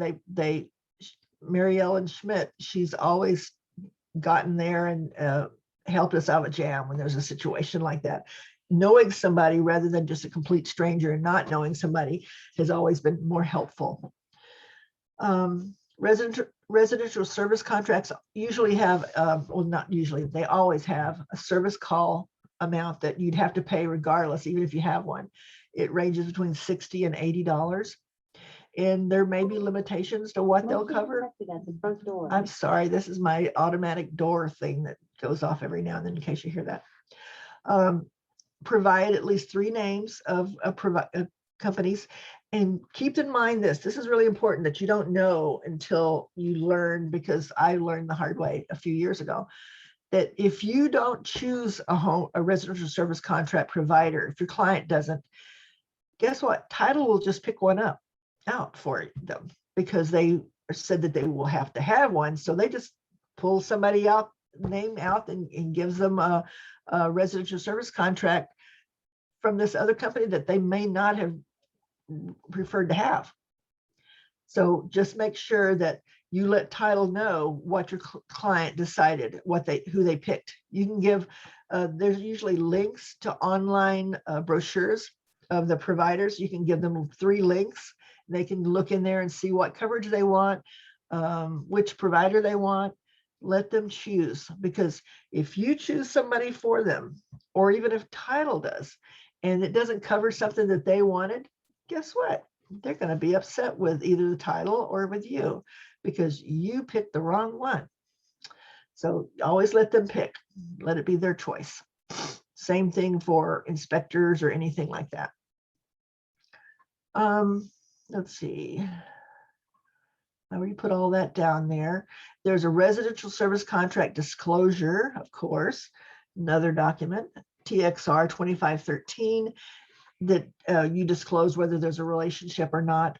And remember what we said, it's so important to give this prior, if there is one, you need to give this document prior to execution of the contract, so that that doesn't give them an out. So that's an important thing. And what it's showing, not that they have the deal, but it's showing them that we have a relationship and get a small amount of money from this company. So that's why we must disclose that to them, whether they choose that company or another company or anybody. We still have to give them that disclosure, so they can't come back later and say, well, you didn't tell me that you were getting $150 a month from these people to come and talk to us. You didn't tell me that. So TREC came up with this form. It's a promulgated form for everyone to use when they're going to have a residential service contract, which is pretty much we recommend that they always get one. And that's why that documents come out.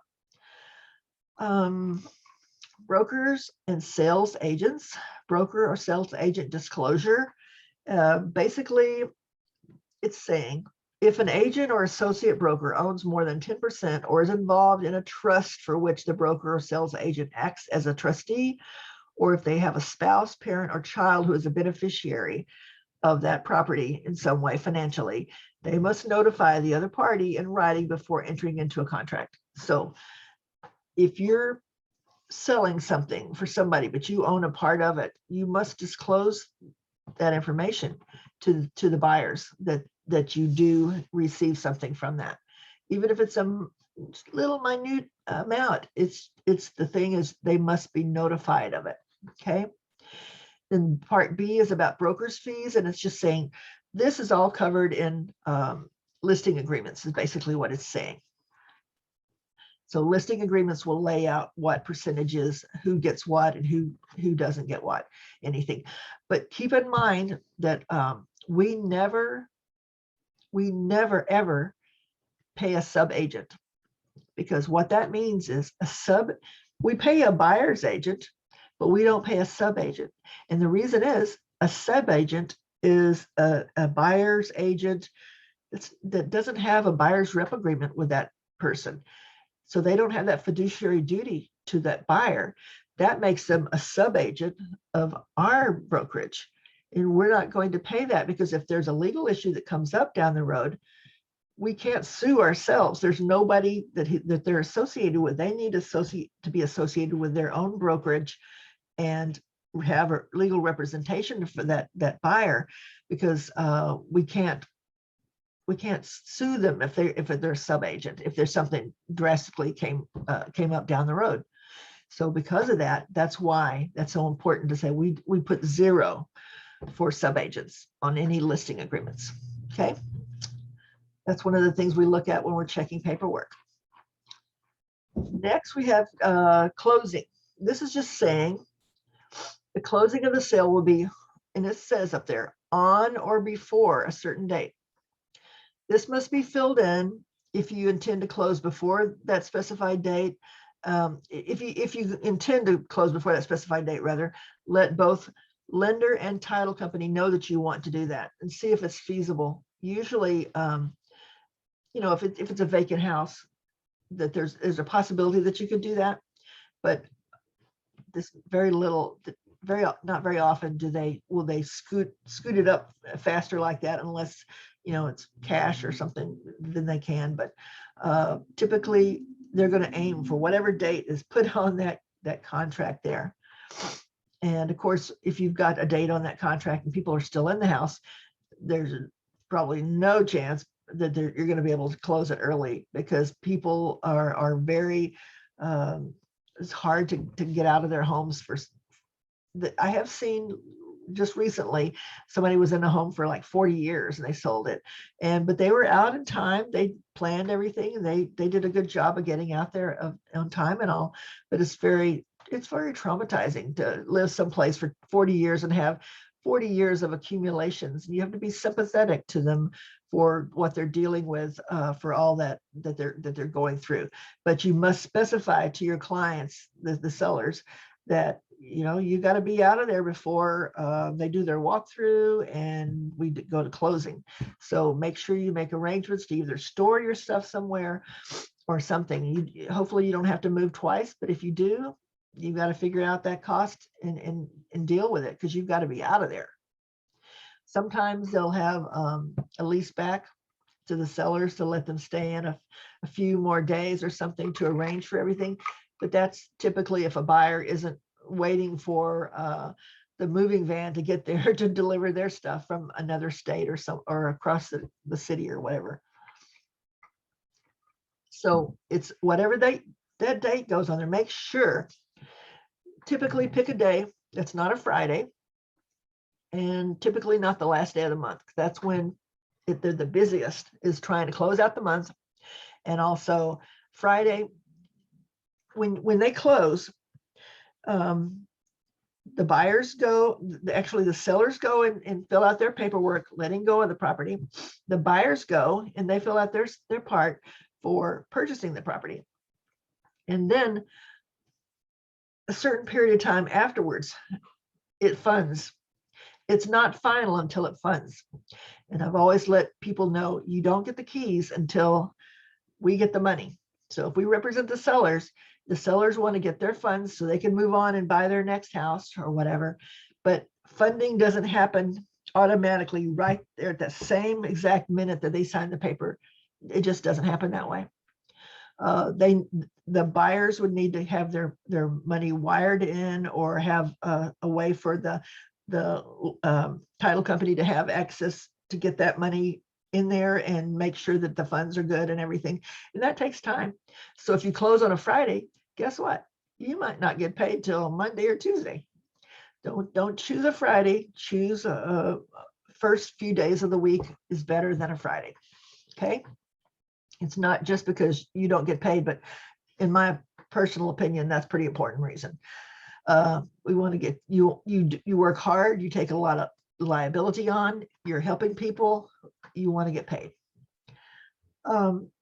Okay, it talks a little bit in here. I won't bother you with it right now, but it talks about a general warranty deed or a special warranty deed. So what that says is if the trustee for the property on behalf of the lender to the new owner is saying that they can't guarantee a clear title for the entire life of the property, only for the time the trustee held it after a foreclosure, for instance. That's a special warranty deed. A general warranty deed means for the entire history, it's clear and there's nothing that would be a problem on there. And more than likely, a special warranty deed, there's not a problem either, but it's just a different type of guarantee that there's no claims on the property at all. They're gonna let you know if there is.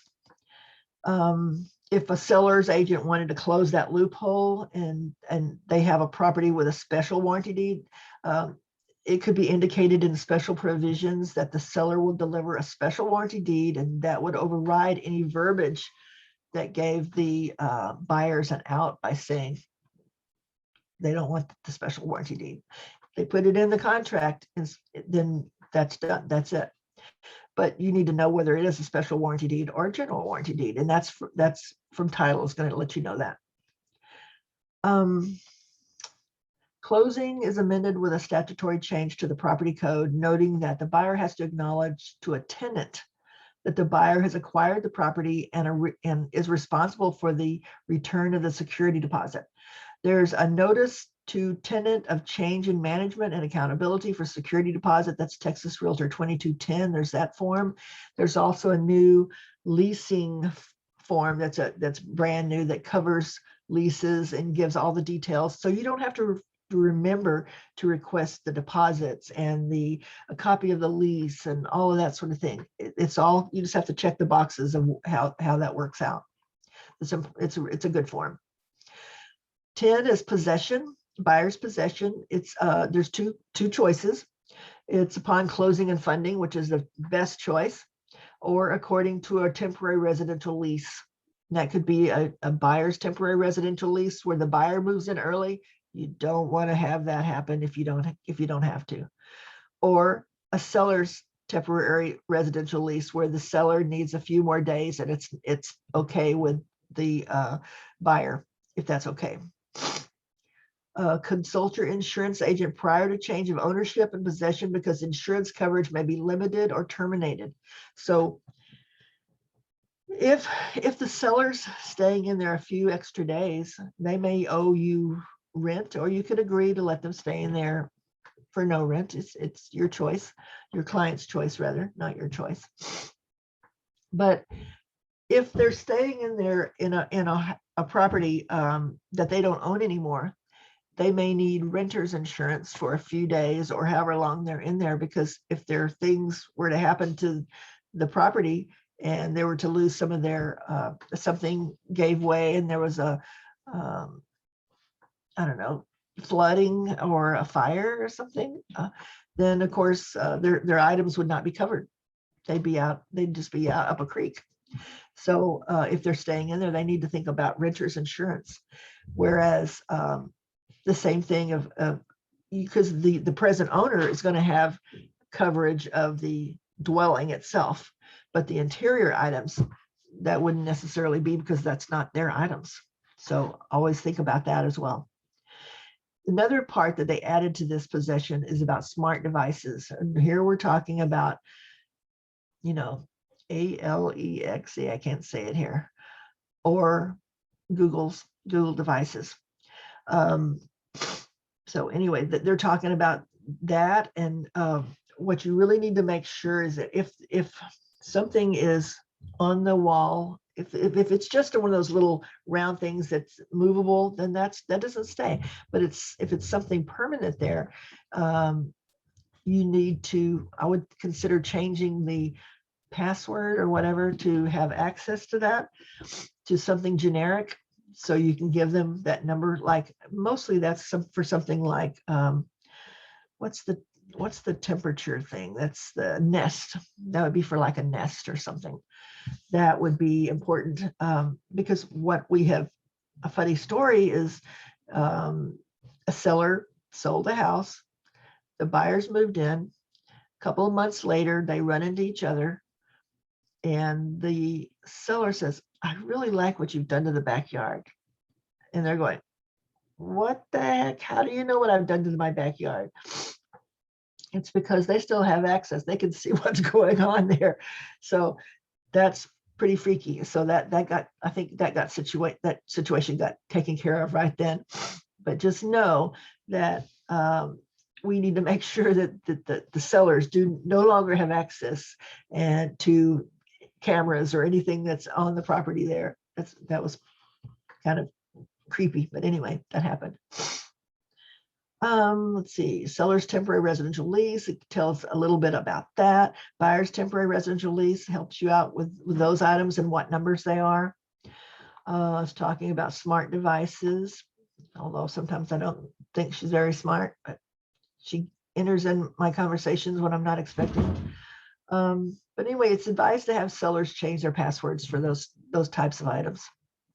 At this time, TREC has not seen a substantial need to add that to the seller's disclosure, but I would totally expect in the next seller's disclosure for that to be added as we have more and more smart, so supposedly devices.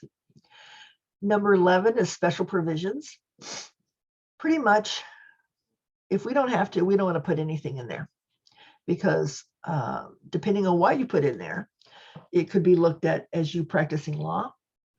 And how to say, well, how do I know I'm not practicing law if I say I'd like a response by a certain time?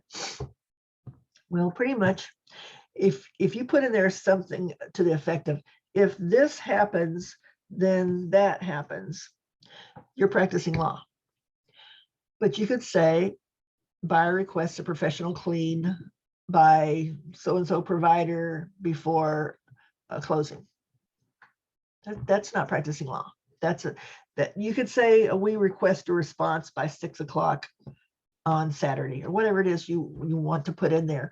Your buyer can put in there what they want. You have to be careful about what you put in there for them, because it could be looked at as practicing law, but not for simple things like that. Okay. Just be careful about putting anything in that paragraph that could be construed that way. Sometimes we try to help too much and gets us in trouble.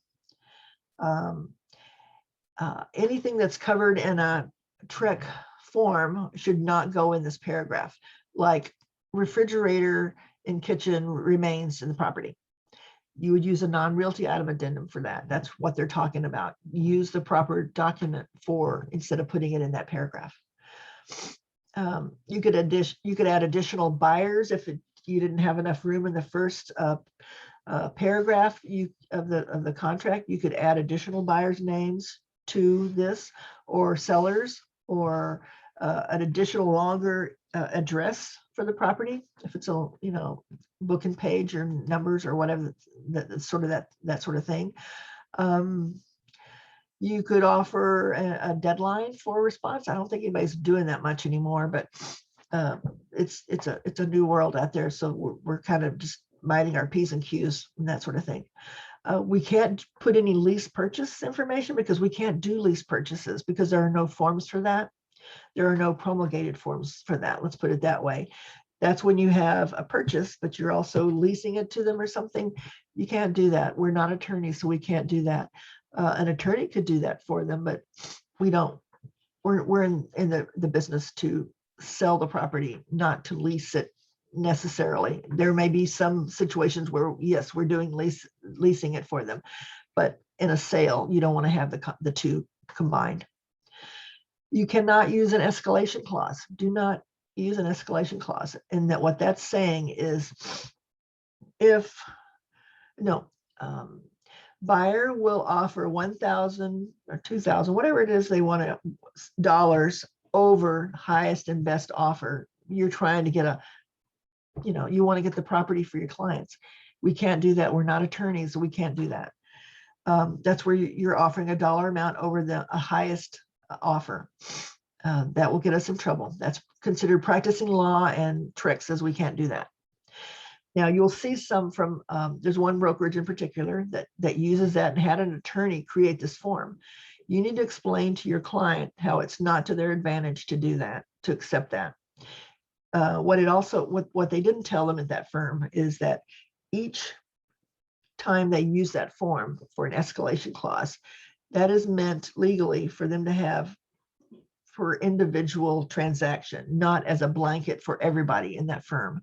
So our attorneys, I need to send that out again, I think, wrote up some information on what to do in case you're losing out some things on escalation clauses. You need to let your clients know why it's not a benefit to them instead of they think it's a benefit. It is not a benefit. And it's all laid out in some information. I'll resend that out in the probably next week. I'll send that out because y'all need to be reminded of that again. But we can't do that because we're not attorneys. We cannot use escalation clauses. Settlement and other expenses. This is closing costs. So after they look at the price that's been offered, this is the next place where they go and look to see in the blank. Where is the blank? I probably didn't. There's supposed to be a blank right there. How much they're asking for closing costs, because what they're going to do then is say, oh, they're asking for $5,000 or $10,000 closing costs, and they're offering this, so they take 10 from that, and that's what they know they're really being offered. So that's why that's really important to see what other expenses they're asking for in closing costs. So that's where they look. There's maximums that they can get. There's a limit to what number can go in there that the buyers can get, and if it exceeds these numbers, they may not get the whole benefit of all that. They think they're getting 11,000 and they're only allowed because of the percentages to get 8,000. Then that's $3,000 that's left there that nobody gets, that they're not they're not having to pay, and the sellers they're not getting it anyway. It's going to just sit there on the table, and they don't like that. Then they start wanting to be creative and use that $3,000 for something else, and we let them know, no, you can't do that. This is closing costs only. So, but talk to your lender always about what the maximums that they can use. This was what the maximums were when I first did this. It may be changed now. Number 13 is prorations, and this is something that title figures out. So that's a good thing that you don't have to deal with this so much. This is basically saying the amount of property taxes or assessments, dues or HOA dues, HOA fees or something, whatever it's prorated through to the closing date. So seller is responsible up to that closing date. Just know that tax assessors' offices are being more careful to ensure that a new buyer doesn't gain a benefit for a tax break only earned by the previous owner, such as a senior citizen exemption, so we paid less taxes. But you move in there and you're in your 40s and you don't have that senior citizen exemption, your taxes are more. So it's just making sure that you don't get benefit from that. Title will send out a form stating that who will be paying for the taxes at closing, and it's very important to timely respond to that as to whether someone with a senior citizen exemption will be paying the taxes ordinarily due or the buyer will. So just know that that's very important. It's up to the seller and buyer to work out any discrepancies that they have between the taxes that they thought. And they have to sign a form there at closing that says if there's any discrepancy in the taxes were quoted here, the buyer and seller will negotiate that between themselves. In other words, the title company is saying, hey, you're on your own. Go figure it out. Number 14 is casualty loss. And we're talking about flooding or fire. And it's basically saying if the property is damaged or destroyed by fire or other casualty between the effective date of the contract and closing, the seller has a chance to restore the property to its original or previous condition, not original, previous condition in time for the closing, or the buyer can terminate and get earnest money returned. And sometimes that's not great because they may be expecting to be able to move in on a certain day. Now the house, there's a small fire, and now they're not going to be able to, it's going to be delayed. So it's saying that the sellers have the option, or the buyer can get out. It's another out for the buyer. The buyer can choose to give the seller more time to make repairs, or can even accept the property and the insurance proceeds and deductible to complete the repairs themselves. But that's up to the lender as well. The lender may allow that, may not, but it could happen. Default, it's saying basically, if the buyer refuses to buy or the seller refuses to sell, this is what happens. And they're not legally entitled to do that, to default. It explains what default is. It's a very important paragraph. So at some point you should get in a room by yourself and just read this through so you understand about default. But it's basically, if they don't have a right to get out of the contract and they get out, they're in default of the contract, and the other party is entitled to get earnest money. The seller has almost no outs. All they can do is say no to something, such as repairs, extensions, etc. But there are a few. Okay, guys, it looks like it's just us now. Oh, Kelly, you're still here. Good, good, good. Mediation. It's the policy. It used to give you a choice to mediate or not mediate. They've changed it where it's the policy of the state of Texas to encourage resolution of disputes. This is where instead of suing somebody, and this is from real loss, and I'm not talking because you didn't get the property or something like that. That's not mediation. That's, you don't have a leg to stand on there. But if there's something in the property that wasn't disclosed or something, you find out later that it's going to cost you a lot of money or something, you can go to mediation. It's very reasonable. It's like $35 or $50 on each side rather than attorney's fees, which you know are a lot more. So I've been to mediations before, and basically each side goes into a room at a central location over there on, it's actually on I-35 where we go, and a mediator who's trained in this goes from one room to the other and works out, tries to help them negotiate repairs or expenses. The thing about it is it's cheaper and it's faster, but it's not enforceable. So you've got to really make sure that if they didn't go through with what they agreed to, then you're going to have to sue them. But what has happened before is I was in the room with our agents. Another broker was in the room with their agents. The mediator went from one side to the other. What had happened was the seller had done some foundation repair that was requested, but in doing the foundation repair, it affected the plumbing. And so now the buyer was going to have to come up with like $13,000 for the plumbing repairs under the house.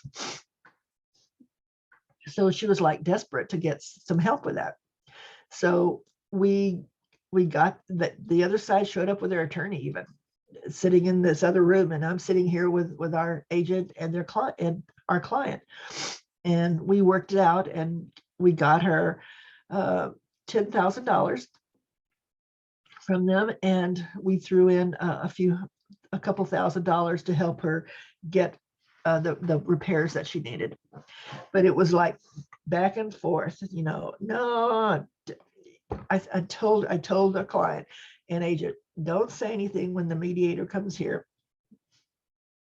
I'll do the talking. We'll discuss it while she's gone. But this is how we're going to play this game, okay? So anyway, this is how it worked out. I even pulled the other broker aside, and we went to another room to talk. I said, you know, if you can do this for her, we'll chip in this. And he goes, no, we're not doing anything. So, oh, okay. And I knew this broker, so I said, okay, guy, I understand. You don't have the pockets for it. I get it. I just kind of appealed to his manhood, basically, and said, you know, okay, you can't handle it. That's all right. We'll just keep negotiating. So eventually the attorney said, you know, we'll go ahead, we'll give them $10,000. So $10,000, and we chipped in 3 so she could get her repairs.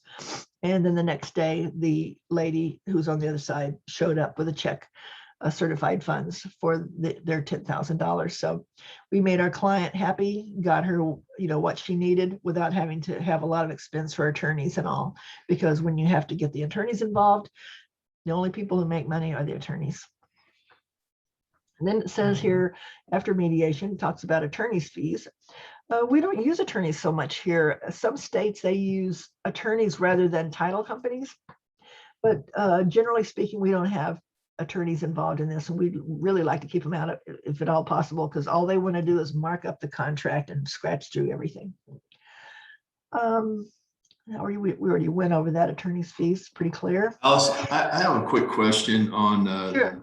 back on 13, and you don't have to go into it too much. Okay. But if there's a closing, let's say in September, typically as far as taxes, is there a credit to the seller who has paid the annual taxes up until September? I think that's how that works. No, well, or is it to the buyer? Well, yes, actually, they're getting credit for the taxes that they paid while they were living there. So they get the credit for that. What's not paid is paid for by the buyer. That's right, for the next 5 months when they own it, closing. from when they own it until the end of the year. Okay, that's what I want to make sure. That's debited. The buyer actually has to pay that. That comes out of, yes, that's figured all in there with the paperwork. Okay, thank you. That title divvies that up and says, this is what they'll pay, and this is what you'll have to pay. And then what they were talking about with, if it's a senior citizen exemption, then they have to put something in writing saying that the other side is going to have to make up the difference, since they're going to own it and they're not senior citizens. They're going to have to divvy up and pay the additional taxes that are owed there without that exemption. So that's what they're talking about there. Good question, though. Next, we talk about escrow and expenses and demand, damages and notices. Pretty just legalese stuff, but basically escrow is the title company. It's a neutral third party, supposed to be. Usually it is, sometimes it's not. That will hold the earnest money until both parties give them instructions on whether to apply it or divide it in case of a transaction terminates. Expenses explains what happens to the earnest money and what's taken out of the earnest money if there are expenses that was taken used for such as not inspection, but anything that was paid for through the title company. And I think they've kind of ended that loophole there, that where people have to basically pay it as they go now. I don't think that's as much that they're able to do that. Demand just states that each side may submit their request for the earnest money. So say it's not going to fly, and the buyer and the sellers have said, okay, you defaulted, so we're entitled to the earnest money. And the buyers are saying, no, we want our earnest money, we want to get it back.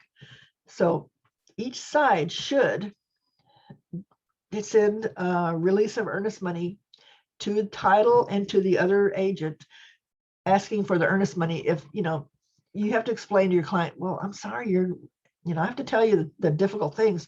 You're not entitled because you didn't go through with the closing. So obviously we can request it, but I don't think you're going to get it. And I have to prepare you for that you're getting out of it. Yes, but I don't think you're not due to get the earnest money back. So I have to tell you the difficult things, but we'll ask for it anyway, just to see, for grins. So both sides should ask for the earnest money. And like I said, you fill it out saying who gets the earnest money, or you may say, I just want to get out of this. Let them have the earnest money and give it to the other side, whatever you want to. I want to put my house back on the market and get it gone. And then you make sure you send it to the other agent for their client and to title. And along with, if you're representing the buyer and you're terminating, you need to have a termination of contract signed by the buyers as well, and send both of those. Always send it to title when you send it to the other side, something like that. It's a legal document. That lets title know, hey, this isn't going to fly. It's dead in the water. So this is what's happening. So they have a form, notice of termination of contract, and it's number 1902, which allows for specific reasons for termination. There's little check boxes, and then there's an other. There's something else, that a reason that they're terminating, then that's where that would go. But if it comes right down to it, it's been past, well, I think 7 days or 10 days, I can't remember exactly, and they haven't released the money, then you can have your client write a letter or an email formally demanding the earnest money, and that gets sent to title. They're requesting, not requesting, they're demanding that they get the earnest money. That's just when someone is being, they know that they don't get it, but they're just procrastinating to make it difficult for them.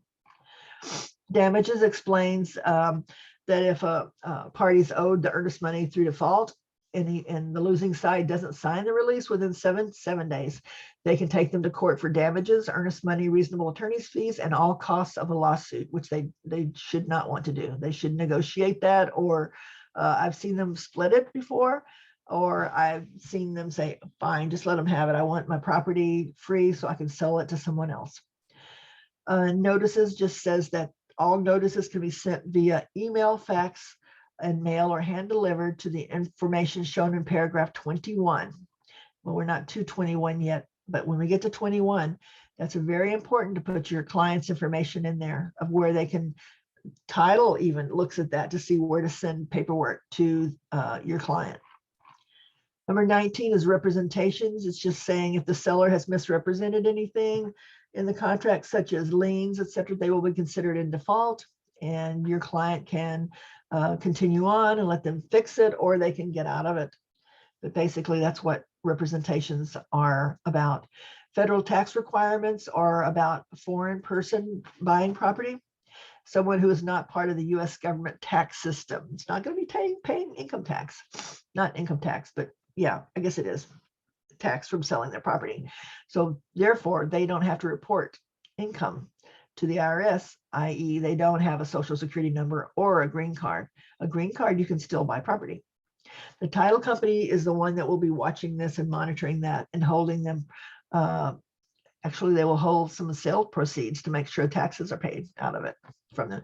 And that makes people very cranky. But the law states it's for properties above $300,000, but in reality, they'll do it for any property. The last sentence is in regards to Homeland Security and a requirement for the tracking large amounts of money.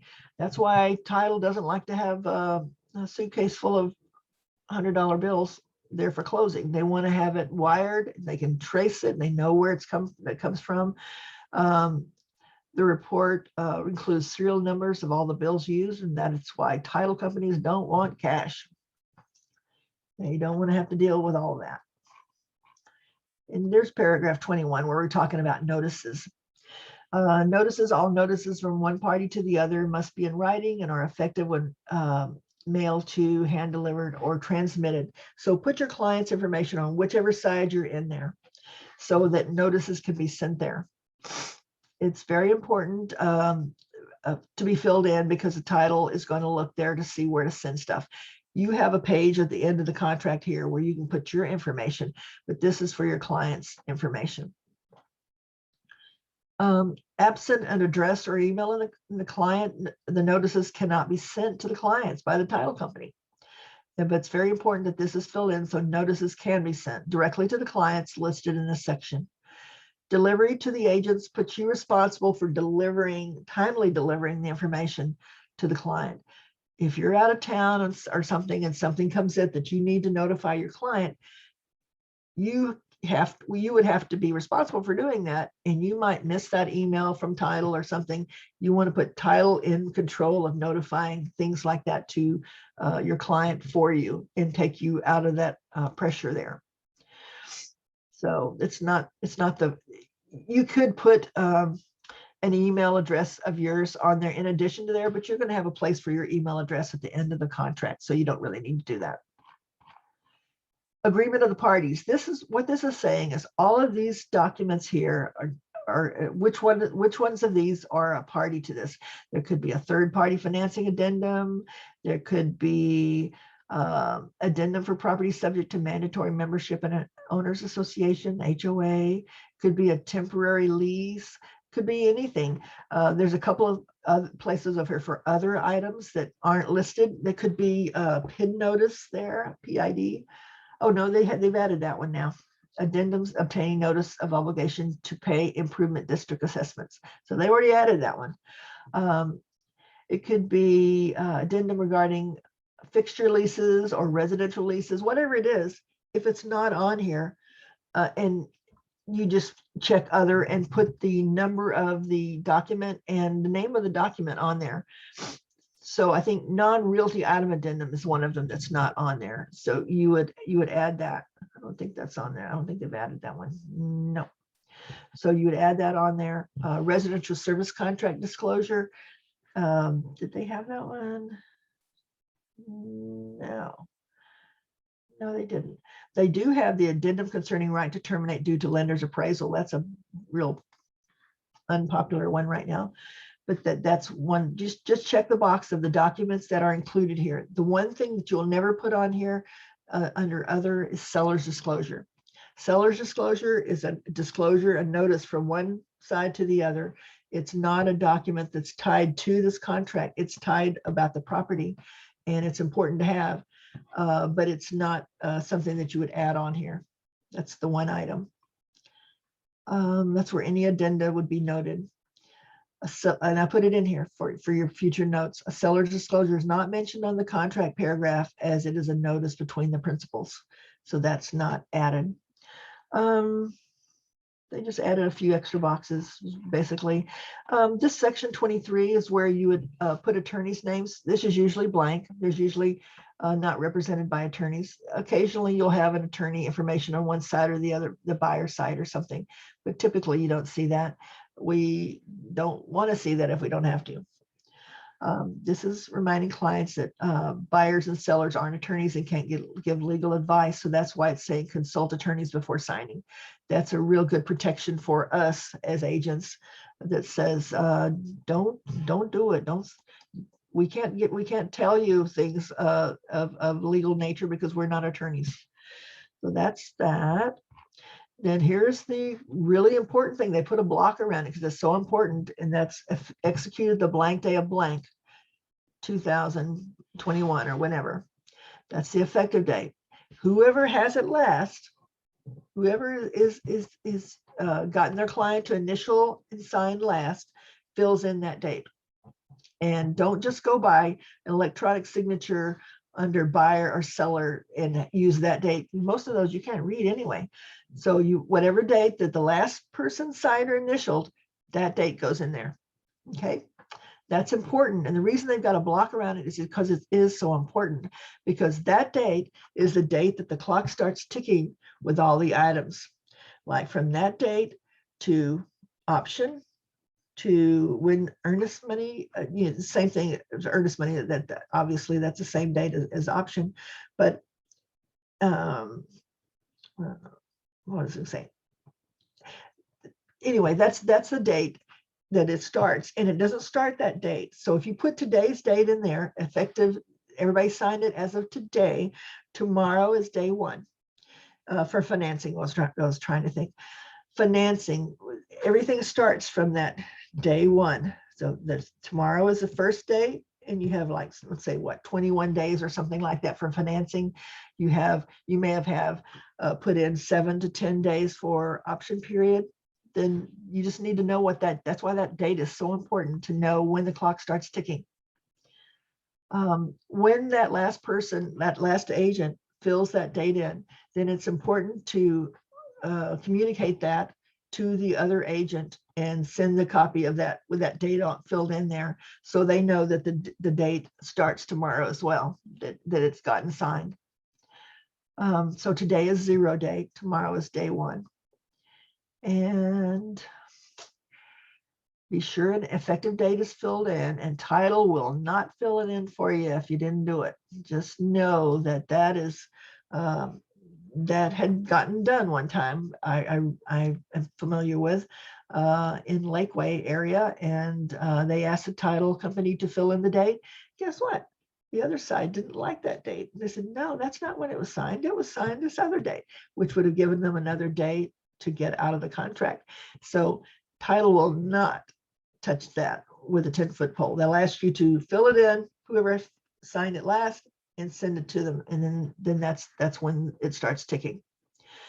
But once there's an effective date in there and everybody signed and initialed everything, you never touch the contract again. Anything done, any changes are done by an amendment or by adding an addendum to add something onto it. Then you have broker information. This is important. Does everybody know what our license number is? 9010968. So that's our new number. We just got a new number as of July 1st. So we're all getting used to, we're still Keller Williams Realty. That's our DBA name. We have a parent company name that we don't use. We're using Keller Williams Realty up there. And you'd put our Keller Williams Realty and 9010968 is our number. And when if you're the listing agent, you'd fill out this top right portion where it says licensed supervisor of the listing associate. That's me. So you'd put my name in there, Alice Carone, and my, what does it say? They don't want a phone, they want a license number. Well, somewhere on there, there's a place for my license number. My license number is 336633, to give you an idea how long I've been doing this. It's a long time. 37 years. Alice, I have a really quick question. Yes. So absolutely. for my recent contract, I accidentally put the old brokerage's license number. Yep. To change it, do I have to have all parties initial that change? No, what you have to do now, David, is there's an assignment and consent form that is already pre-signed by our broker. You have to check the boxes of the documents that needs to change that number. It could be on our buyer's rep, IABS, it could be on your contract, it could be on some other documents, whatever it is, you check the boxes on that form and you have your clients sign that Okay. form. But just our side, you don't go to the other side, just your clients. Okay, excellent. And where do I get that form? It's in DocuSign. It's also on our Northwest Market Center website, I believe, under documents. That's where we sent it out multiple times since July, but that's where you should be able to find it. It's in DocuSign already. Okay. And if you ever can't find it, then just email me and I'll send you one. Okay, great. And the name of it is what again? Assignment and consent. Okay, assignment and consent. Okay. Yes. And this is excellent. saying, and the reason we have to do that is if we don't do that and we've got an old license number on there, when if heaven forbid something, I have to think of the bad stuff, you know, guys, if something happened down the road, our E&O insurance might not cover us. Okay. If we have a wrong number of a number that no longer exists. So anything written after 7/1 needs to have that new number on it. And if not, then we need the assignment and consent form. Okay. Okay, and then I will upload that on the command site. Yes. Okay, thank you. Exactly. Once Alice, it's signed by just- everybody. Mhm. That's right, real quick. The licensed supervisor of listing agent or listing associate is you, and then your phone number. Where is your license number in here? Well, it's supposed to be, I'm looking here. I think I typed something wrong. It should say license number. Okay. Phone. I don't want anybody calling me, good Lord. So That's what I was wondering. in fact, I'm going to put that right now. License number. Okay. My license number should go right there next to my name. I'm so glad you pointed that out. I just noticed that myself. I went, oh heck, I gotta correct this, but I'm doing it as we speak. So that's where my license number would go, and that's 336633. I asked for an easy number to remember, and that worked. That was a good one. That's back when Trek would talk to you about anything like that. Of course, if you're on the buying side, your information is going to go over here on the left-hand side, right? Oh, see, I've got it right over here, license supervisor of associate license number. Oh, well, now I have it over here too. Whoa, don't want to do that. Okay. So that's where it goes if you represented on the buyer. So you'd check off buyer only as buyer's agent, and you'd make sure over here seller only as seller's agent on the right-hand side. But there's another choice, and that's if there's an intermediary. And people are really confused about intermediary, and to be honest, I'll be straight with you, I used to be confused too. But basically what it's saying, it's only intermediary if it's involving two agents under the same broker. If both agents are under Gene Grubb, our broker, then you need an intermediary relationship form. And that is because you've got to notify the parties that our broker represents both sides. That's happening more and more nowadays since we're so busy. But that's anybody who is a member of Southwest, Northwest, or now Lake Travis as well. All three of us have the same broker, and that is Gene Grubb, JEANGRUBB. So her name doesn't go up there as listing broker, it's listing broker firm. You put Keller Williams Realty there. You can put her name as licensed supervisor, but I'd rather you put my name, because if they have a problem, they're going to call me and let me know what's going on. Let me think what else I was going to tell you. Okay, so that you know what intermediary means now. Also, part of Southwest, they have offices in Buda, downtown, Dripping Springs, and I think there's one more. I can't remember where it is, but I've listed it hopefully down here. Yes, I think the next page here. Okay. If both agents work for any of these KW locations, they require an intermediary notice as TXR 1409.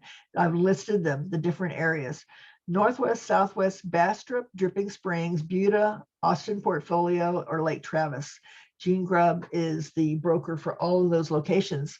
There's about 1,700 agents that she's the broker of. So the buyer's broker commission percentage, you know, this section up here where it has a place for you to fill in. Let me see if it must be on the next page. Over this part right here that's highlighted. That's where you put in the percentage of, but to be honest with you guys, you want to put in the percentage in there, but this is not what determines what you're getting paid. What determines what you're getting paid is the MLS percentage that's in the MLS. Or if it's not in the MLS, there's an agreement between brokers that you should have filled out. If it's not been put in the MLS, then you should get that. I think I made a notation over here. Let me see. Yes. If a different commission is being offered or accepted regarding the transaction other than what is in the MLS, then use the registration agreement between brokers, or if it's not in the MLS, you use that. That's TXR 2402. And you'd also use that document if the listing has not made it into the MLS yet, or is not going to be put in the MLS in order to secure your commission. Because without having something in writing that they're guaranteeing they're going to pay you a commission, we don't have anything tools to work with to fight for your commission. And actually the brokerage's commission too. In the case of for sale by owner, there's another document that's not going to be in the MLS typically. So you'd have an agreement between broker and owner, and that's TXR 2403. Okay.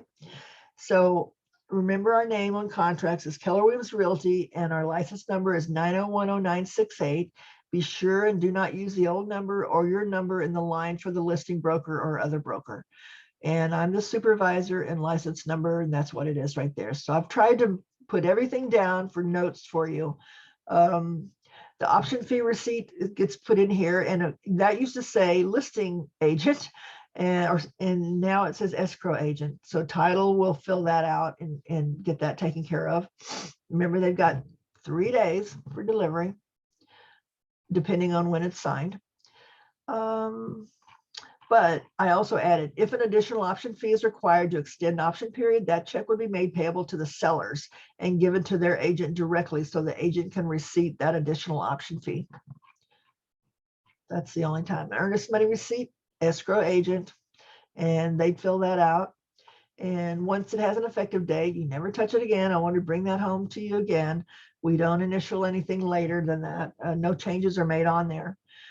Provide everyone with a copy of the contract or amendment once it's complete, and that means clients, the other agent, and the title company rep. There's an additional earnest money receipt available, and that would be used if it was needed. They have a place for contract receipt. If you got a contract executed and you just want to get it started in the title company, they will receipt that they received it on a certain date. And that also kind of makes them start looking for the earnest money and option fees if there's that included in the contract. But that allows you to establish a file, and they can get started on keeping track of all of that. And then additional earnest money receipt is there, and just what it says, it's additional earnest money, pretty simple. And that's about it. You have learned more than most of the agents out there doing real estate. So feel secure when you're talking to your clients or getting ready to talk to your clients that you know what you're doing.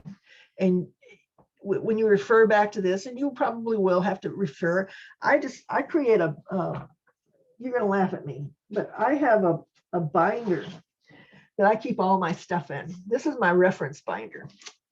And I keep my forms in there, form lists, all of that sort of thing. Anything that's going to help you refer back to it, you might want to keep this in a binder. That'll just be your reference binder to look things up when you need it in a hurry. So you're not looking around and saying, where did I put this? Or where did I put this on my computer? Where did I save it under? Just so that you have it handy. I know it's old school, but sometimes it works out pretty good. Anything that you can think of that I could help you with, either about this or about anything else real estate? Just to make sure we're clear, we don't use Gene Grubb's name or broker number. We use your name and your number for supervisor, and Keller Williams and their number for broker number, correct? Yes. Okay, thank you. So you don't have to. I mean, you can use Gene Grubbs. It won't be anything, but she is not really the supervisor. She's a broker. I am the supervisor. Okay, thank you. And just so you know, also, if you're part of a team, that team lead on your team is a supervisor. Okay. Not the level that I am, and their name would not go on the contract, but I have to note them and track that they're a supervisor, and that requires additional education that they have to take. So they don't like that. 6 more hours of classes that they have to do. I think Paul knows that though. Yeah, so I put your name and your number on it so you didn't have to deal with that probably. Yeah, that's the way to do it. Okay, thank you. You're welcome. I thank you for showing up today. For the other people that didn't show up, don't share your stuff with them. Tell them to come see me. All right, have a good day. You have a good day too, Alice. Tyler. Thanks, David. Have a good day. Kelly, you too. Thank you, you too. All my best. You know my number, 512-638-7400 is my cell. Great, thank you. Get in a bind and need something, you can call me, okay? All right. Thank you. Thank you very Bye, much. guys. Bye-bye. Bye.